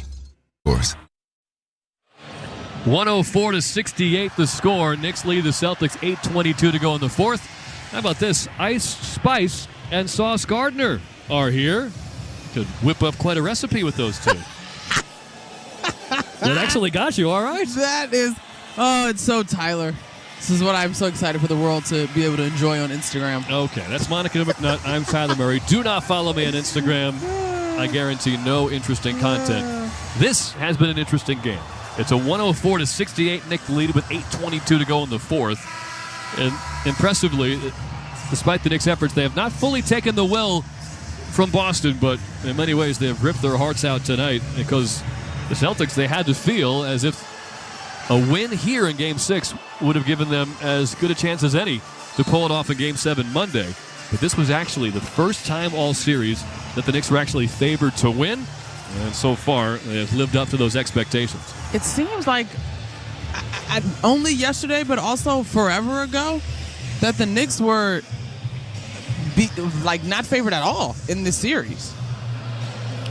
Well, apparently Joe Mazzulla has taken another timeout, so we just came back from break so I could give you that cheesy ice spice sauce Gardner joke, and we're going right back to commercial as the Knicks lead 104-68 with 8:22 to go in what could be the final quarter of the Eastern Conference semifinals. The New York Knicks basketball on ESPN New York and the MSG Radio Network continues after this timeout. Hear that? That's the beginning of a journey powered by the confidence that comes from driving a vehicle so reliable. It's backed by a 10-year, 100,000-mile limited powertrain warranty. Where your journey ends? Well, that's up to you. Visit your local Kia dealer today. Kia, movement that inspires. See retailer for warranty details. Always drive safely. Limited inventory available. BetMGM, an official partner of the New York Knicks, has a special offer for you. Fans can get in on the second chance promotion every Friday. Make any first field goal bet, and if your player scores the second field goal, you'll get your stake back in cash. BetMGM and GameSense remind you to play responsibly. See BetMGM.com for terms. 21 plus years of age or older to wager and physically present in New York only. New and existing customer offer paid back in withdrawable funds. Gambling problem? Call 877-8-HOPE-NY or text HOPE-NY. It doesn't matter if you're running drills at the park, playing pickup on a Saturday, or sinking the final putt. When you compete with your friends with Michelob Ultra on the line, competition isn't that friendly. The trash talk, next level, and the stakes, oh, those are crystal clear. With only 95 calories and superior smooth taste, it's the ultimate trophy. Superior is worth playing for. Michelob Ultra, superior light beer. Enjoy responsibly. Copyright 2025, Anheuser-Busch Michelob Ultra Light Beer, St. Louis, Missouri. Total Ortho Express is a state-of-the-art orthopedic care center with 4 Long Island locations: East Meadow, Syosset, Massapequa, and Deer Park. Injuries can happen at any time and can often require immediate attention. Total Ortho Express provides immediate walk-in orthopedic care from highly awarded specialists and surgeons, instead of waiting in an emergency room or a general urgent care. Total Ortho Express is open 7 days a week with extended hours so that our patients have convenient and immediate access to the care they need. Learn more at TotalOrthoExpress.com. Or 68, Knicks lead the Celtics with 8:22 to go in the fourth quarter. Knicks basketball on ESPN New York is brought to you by your local Kia dealers. Discover what happens when rugged capability meets true performance. Learn more at Kia.com. Kia, movement that inspires. All right, Monica, what's the most surprising thing about this game for you? It's 104-68. The Knicks have dominated from start to finish. They've led by as many as 41, and right now the advantage is 36. That it was essentially put away in the third quarter when Jalen Brown fouled out. Yeah. I think that is probably the biggest surprise. Then second to that surprise, I would say that the Knicks were so dominant in the first half and Jalen Brunson stayed in double figures until halftime. Let me double check my halftime box, but I'm pretty sure he had 8 at half. Nope, check that, 11 at half. Okay, but it was a slow start for him and they were still incredible. They will send Deuce McBride, Mikal Bridges, Precious Achiuwa, OG Anunoby, and Karl Anthony Towns out to the floor. Jalen Brunson on the bench has a white towel around his shoulders. Celtics go with Baylor Shireman, Torrey Craig, Sam Hauser, Peyton Pritchard, and Xavier Tillman. Celtics have used their final timeout. Sam Hauser will launch a left wing three. It is short. Anunoby gets the rebound. He's got 8 of them to go along with 20 points. And the Knicks will improve to 6-0 this postseason when he gets at least 20. They're also on their way to a second consecutive win on the Garden floor after dropping 3 in a row, 2 to Detroit, and then game 3 here to Boston. Anunoby dribbled toward the right baseline, poked out of bounds by Hauser. 7:47 left in the fourth. Knicks lead 104-68.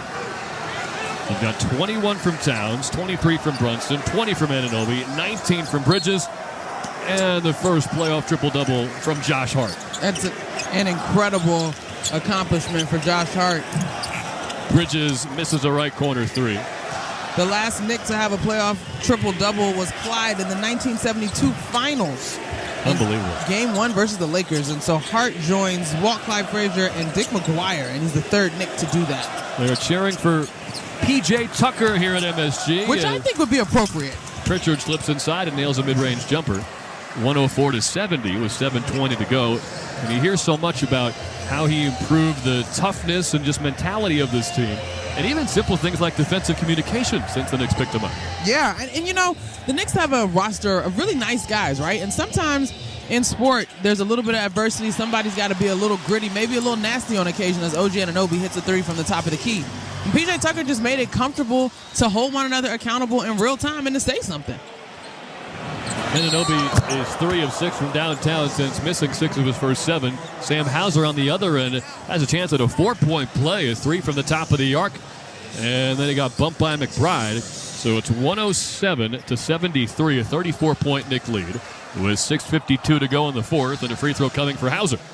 But for OG, very nice to see him catching a little bit of fire from three-point land as Hauser gets the bucket to go. There is a stretch from all of Game 5 to the beginning of Game 6. He was a combined 2 of 18 overall. They need that shot to go down in the next round, maybe the next 2 rounds. As Towns goes back to midcourt with McBride. Going to drain some clock. 10 to shoot, 6:38 to play. Nixon 6 chance, spark up again. Towns to the right elbow. Muscles past Hauser. Righty flip shot is too strong, and then he fouled Hauser fighting for the rebound. But Towns picks up his third. It could be his first game of the series with fewer than 4 fouls, as you have to be near bench emptying time if you're Tom Thibodeau. I would certainly think so. I don't think Jalen Brunson or Josh Hart should be returning to action. Now you want to get your other 3 starters off the floor as well. Pritchard up top. Hesitation dribble in the lane left side. Couldn't hit the layup around Towns, who's played exceptional defense in this game. Bridges on the other end, right wing 3. Got another one. Bridges is 4 of 7 from beyond the arc and a 22-point game. The Knicks are laying it on thick, baby. 7th Avenue is going to be rocking if it's not already. 4 starters with 20-plus points. 110-74. Hauser flips home a left-hand layup off a catch and drive down the middle of the lane. 34-point game, halfway through the 4th quarter of Game 6. We're going to see a lot of fans screaming into video cameras, hoping to go viral. But there is no beating the original. Tell me a little something, KD. Don't you regret not coming to the Knicks? Offensive foul on Karl Anthony Towns, moving screen, top of the arc, so he will pick up his 4th foul. As the bench is further emptied for Boston.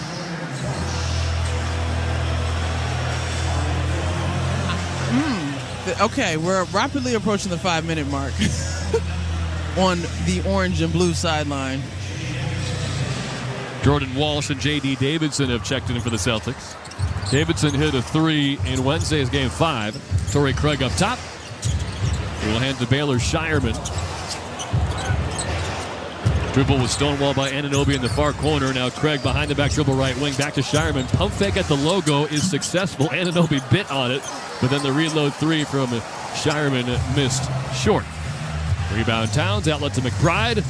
And it's Brunson walking to the scorer's table. He better not be. No, he was walking to Tom Thibodeau to say, get Landry Shamet in, and Shamet hops off the bench. Anunoby lost his dribble out of bounds left baseline, and Shamet will come in. 5:02 to go in the 4th, and the Knicks are in control. Big hand for Landry Shamet. Shamet shouldn't be the only one at this point. All right, here we go. Here comes Campaign. I don't know if he got to the table early enough. It will be Payne coming in. Neemias Queta will check in for Boston. And a rousing ovation for Karl Anthony Towns, who came to play tonight. 21 points, 12 rebounds. He's had 20 and 10 now in 3 of the last 4 games. And here comes P.J. Tucker. Lefty jump hook from Xavier Tillman drops in from the middle of the paint. It is 110-78 New York. 4:42 left in the Eastern Conference semifinals. This is so surreal. I, too, do not feel like this is actually happening. Left side of the paint. Achua drives. Scoop shot no with the left hand. First tip missed. The second one didn't. And Achua's on the board. It's 112-78. Mikal Bridges fouls Torrey Craig, and that allows Cam Payne and P.J. Tucker to come in. Very cool. Very special. P.J. Tucker, when he was acquired by this team, we were in Sacramento, and he talked about liking what the Knicks were doing and wanting to be a part of this and staying ready for a potential opportunity. That's a huge compliment from a champion in this league with multiple teams. Shireman, pump fake, top of the key, drives right side. Another pump fake. He's stonewalled by Achua. Now Tillman, a catch, a dribble drive in the paint, underneath the hoop, pump fake, and a dish out to Shireman. Pump fake, sidestep, reload three off the side of the backboard, right to Keita, who scoops home a right-hand shot to make it 112-80. Check that, multiple finals appearances, one-time champion. Campaign from left to right. 3:47 left in the fourth. It's Payne, Shamet, McBride, Tucker, and Achua. Payne for three. Off the mark from the far corner.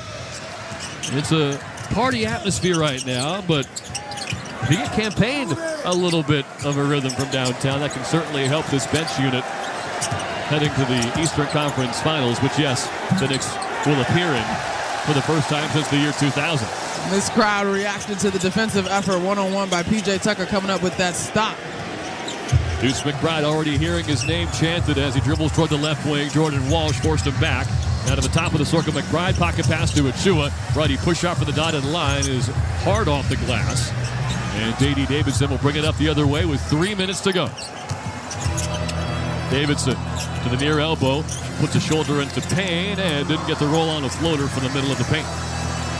Rebound to Achua, he'll take it coast to coast. Anything can happen here. Precious with the ball in the open court. They'll bring it back to center court, though, with Cam Payne. 112-80. Knicks in control. Payne hesitates, drives, lost the ball out of bounds to the right baseline as Keita shook him up a bit with a quick step. Anything could happen. You're absolutely right. And Tyler Kolek will come into the game. The bench is almost fully empty. Deuce McBride, the only regular on the floor at the moment. So some rest for the starters, and the rest will continue. Saturday, Sunday, Monday, Tuesday, all off days for the Knicks. Of course, they'll practice, but they won't play game one until Wednesday. McBride, a steal and a scamper up court. He finds Shamet for three, off the mark from the left wing. We'd love to see Shamet get his first three-pointer of this series. They will also have home court when things open up here at the Garden on Wednesday, which is thrilling as the Pacers present a certainly formidable test and opponent. Tucker fouls Walsh to get Kolek into the game for McBride.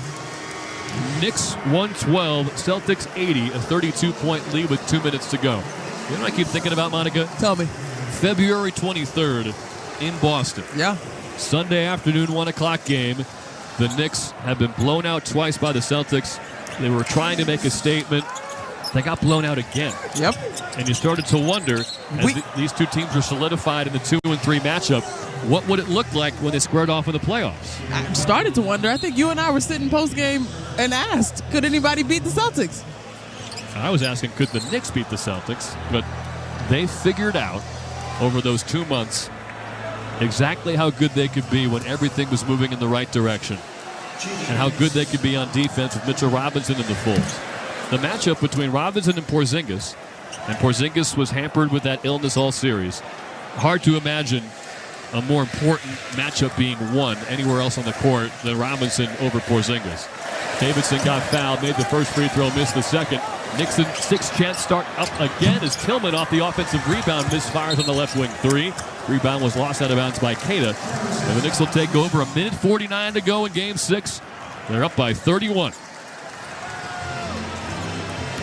This is it is an opportunity to really build some equity, some confidence moving forward as the tests only continue to get steeper. But to your point, Tyler, when this team plays its best basketball and puts its best foot forward on both sides of the basketball, they're damn hard to beat. Knicks got a big win in the Achua-Tillman matchup as Precious hits a righty jump hook in the middle of the paint. 114-81. 1:26 left before the party can officially start. Davidson poked away from behind by Payne. Long outlet to Achua at midcourt. He'll race up to the hoop and got fouled from behind by Keita. And Malloy, he's got no quit in that zebra jersey. Calling fouls at the very end of Game 6. 1:17 to go in the fourth quarter. Knicks 114, Celtics 81. Really, really exciting stuff for these fans, for this team. Just a great year. I think they came in, matter of fact, so much talk. Remember at the beginning of the season was that the Knicks were no longer as good as they were last year. Those moves, it shifted their heart. They don't have the same grit. You remember that? I didn't understand that for a second. I understood where it was coming from, but I also thought it was miscalculated and inaccurate, which this team has come to prove over the course of this season. Well, it was reported that campaign said, thank God for the Pistons, forcing the Knicks to play more tough than they had all year. Now, I second that sentiment. We're singing goodbye to the Celtics. Keita in the lane, catches, shoots, stripped by Payne. Final minute, Game 6.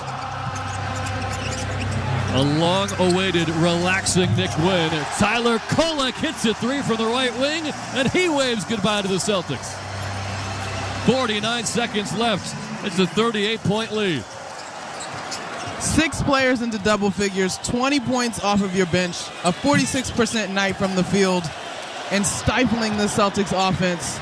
What a way to move into the second round. Tucker in the right corner. Fans wanted a shot. He'll dish to Kolek, who attacks from the right wing. Kicks out to Payne. Behind the back pass from the far wing to the top of the key. Achua spins in the paint. Lost the handle. Keita has it. Now Davidson ahead. Hesitates on the left side of the paint and couldn't bank home a lefty layup. Tillman's follow missed, and Payne gets the rebound with the shot clock turned off. Well, when Jalen Brunson was waving to the crowd in Boston, I guess he was waving goodbye. If you want to knock off the champions, you have to play like champions. And the Knicks did that tonight. A 119-81 win. And the outcome that no one in the NBA saw coming, aside from the New York Knicks themselves. Knicks in 6. And they're on their way to the Eastern Conference Finals for the first time in 25 years. The record after a loss also improves to 4-0. They did a great job of self-correcting after a less than stellar performance in Game 5. And now they'll have the opportunity to rest. And it is a rematch of last year's second round. And, of course, many a historic battle between the New York Knicks and the Indiana Pacers.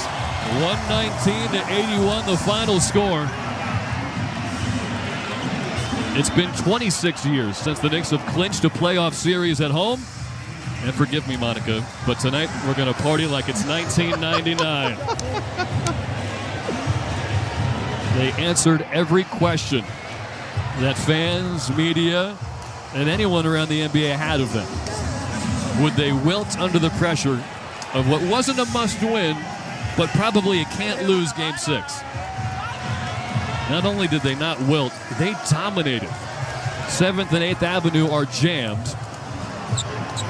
And the party has only just begun, and it might last all the way to Wednesday's Game 1 with the Pacers coming in. And who knows, the Knicks, they might be favored to win the title if Denver knocks off OKC on Sunday.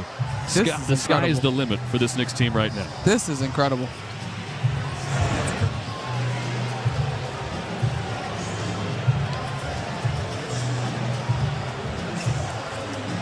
We have Deuce McBride standing by, and Deuce's play in this series was an absolute difference maker. What are the emotions right now, Deuce, as you guys have brought the Knicks to the Eastern Conference Finals for the first time since the year 2000? Man, first off, all glory to God. He brought us here. As a team, we stuck together. We believed in each other, and we made it happen. Deuce, for you, this series in particular, you've really been able to be a boost for this team. How important is it, or what allowed you to be so steady and ready for the appropriate moments? Trusting God, trusting my work. My teammates talking to me, believing in me, and we just put confidence in each other, and we felt like we could get it done. From the start of this series, not a lot of people thought you guys could pull this off. How did you upset the defending champs? I mean, we stuck together. We didn't listen to anything on the outside. We made sure we were locked in for what we had to do, and like I said, we got it done. Largest Knick playoff win ever. Congratulations, Deuce. Appreciate y'all. Thank you, Deuce. Thank you. 119-81 the final score. Any final thoughts, Monica McNutt, before we bring in Pat O'Keefe? We can save them for after the break. I am just so shocked with the way that this closeout game concluded. But overall, I continue to say that this team is improving through this postseason. And I don't know how many teams can say that, but the Knicks are one of few that continue to get better through their adversities and navigating these playoff games. Knicks in 6, never a doubt. They dominate the Boston Celtics. The title defense is over, and a new era in the Eastern Conference has begun. Knicks 119, Celtics 81. Game 6 is over. The Eastern Conference semifinals are over. And the sky is the limit for the New York Knicks. Pat O'Keefe anchors our post-game coverage on the other side of the break. You're listening to New York Knicks basketball on ESPN New York and the MSG Radio Network. Find out who will lift the FA Cup trophy this weekend on SiriusXM FC. Crystal Palace are 90 minutes away from their first FA Cup title. Eze into the area, right-footed shot, slams it in! In their path is a dangerous Manchester City side, keen on salvaging their season. Oh, Kevin De Bruyne, that is simply sensational. It's the FA Cup final, Palace versus City, tomorrow at 11:30 Eastern on SiriusXM FC, channel 157 in the car, and on the SiriusXM app. Hear every game of the NBA playoffs on SiriusXM. He's going to fire up a three for the win! Don't miss a second of the action all the way through the NBA Finals. It's good from the left wing. Jalen Brunson is red hot. And throughout the playoffs, get closer to the storylines that matter on NBA Radio, Channel 86. There are certain guys that you need to be a part of your roster to win NBA championships. Listen to home and away broadcasts of every NBA playoff game on your radio and the SiriusXM app. The first place to talk hoops every weekday morning is the starting lineup with Frank Isola and Brian Scalabrine. Overrated? Do you watch the guy play? He's unstoppable. They're breaking down all the latest from the association. I think he's a baller, and I think people would give up assets to get a guy like that. Along with some laughs. Kevin Durant, you need to get married and be miserable like the rest of us. Reprimanding the fans for booing. It's like, come on, man. The starting lineup, weekday mornings from 7 to 10 Eastern. Only on SiriusXM NBA Radio, Channel 86, and the SiriusXM app. This is Mike Farron from Power Alley. When you work together as long as former general manager Jim Duquette and I have. 5 years. 13. Regardless, we know everything about each other.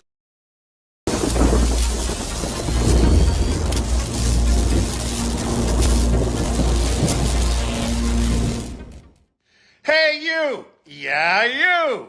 Joe Bowen here, voice of the Leafs. Holy Mackinac, we've passed 100,000 insiders on Toronto Sports Insider. The Playoff Pulse campaign is unstoppable. Your support means 100% of Leafs playoff stream revenue keeps helping sick kids with life-saving care. Let's aim even higher. Subscribe now and join this amazing community making a difference. Together, we're showing sick kids the power of sports fans worldwide. Let's keep growing this global community. Hey, basketball fans, thank you for hanging out with us tonight for the Celtics and the Knicks, game number 6. While you're here, are you a soccer fan at all? Do you play EAFC at all? If you do, we do a lot of EAFC over here. We got our last player pick here, Tots for Serie A, just released. Make sure you check out our man at SOP True right down here on TikTok. Check out the real cool gameplay stuff, and if you want help with your team, just shoot a DM over to True, and he will help your team get to the next level. This is all garbage here, just straight fodder. We'll just take Odegaard since we already own every single one of them. There's the picks. Not very good. Not very good. One team of the season card. Oh boy. He's the pack weight. Not great. Thanks for being here. Don't forget, make sure you're here for our Manchester United games next season, the Europa League final coming up, and lots of other Playoff Pulse campaign action. Possibly even every single game of the NBA Finals right here on Sons of a Pitch Soccer Central. So thanks for finding my other channel. Please hit that subscribe button and turn on that bell if you're new. It really helps us grow this channel and make it even better, just like TSI. Thank you.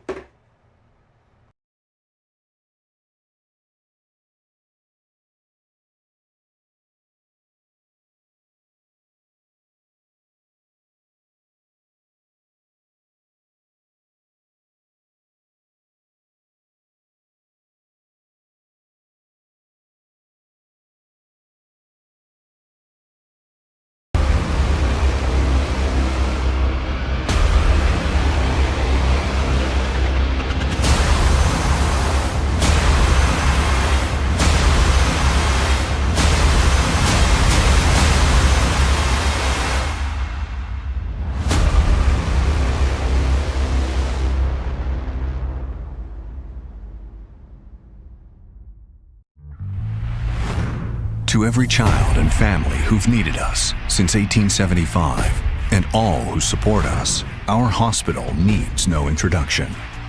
But just in case, it's SickKids.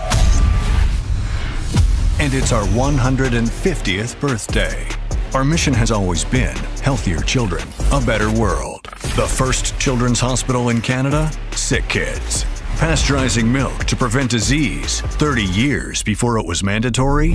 The heart-lung machine that transformed open heart surgery. A pediatric kidney transplant in 1969. SickKids. SickKids and SickKids. We discovered the gene for cystic fibrosis so patients live longer lives. And we just created the world's first Atlas of Cancer using machine learning to analyze 13,000 variations. Today, the hospital sees over 130,000 patients a year. We're a research powerhouse, a training magnet, attracting nearly 600 clinical and research fellows from around the globe every year. And we're the #1 publicly funded children's hospital in the world. We're celebrating 150 years of excellence, driven by philanthropy. What's next? Thanks to donors like you, we're going to keep healing Canada and the world, and we're going to heal the future. Celtics to come back, and that turned out to be the case. The three-point line was the key. It was a key for Monica throughout this series, and it usually is when the Celtics are involved. And look, they ended up shooting 29%. To be honest, a lot of that was cosmetic after the Knicks had gone up by as many as 41 in the third quarter. But when this game was in the balance in the first half, the Knicks held Boston to 4 for 19 shooting from downtown, and the Celtics couldn't replicate what they did the other night. And you could tell there was an emphasis on keeping Derek White from getting hot. He did not score a point in the first quarter. That was impressive. And it just shows you the ceiling of this team. And it's been tough to kind of wrap your head around. You think, okay, of course, these are NBA players. They're going to know exactly what to do every single second of every single play. Doesn't matter if this is the first year the team has been together. Monica just said it. This team is getting better as they go along. And I think the defensive connectivity is better as they go along. And they had been at a high level for most of the playoffs. But they said themselves that they weren't in Game 5. They were miscommunicating. They were leaving guys wide open from three, and especially in transition. You could tell they worked on that a ton between Games 5 and 6, and they'll have even more time to work on it before Game 1 of the Eastern Conference Finals. So many standout performances, frankly, too many to highlight each and every one. We will over the coming days. But considering, like you said, what happened in Game 5, the nature of that loss, and really what was at stake in this game tonight, because if the Knicks lose this game and have to go back to Boston for a Game 7, who knows? Considering all of that, I thought the first half of this game may have been Karl Anthony Towns' most impactful as a Knick. Yeah, well said.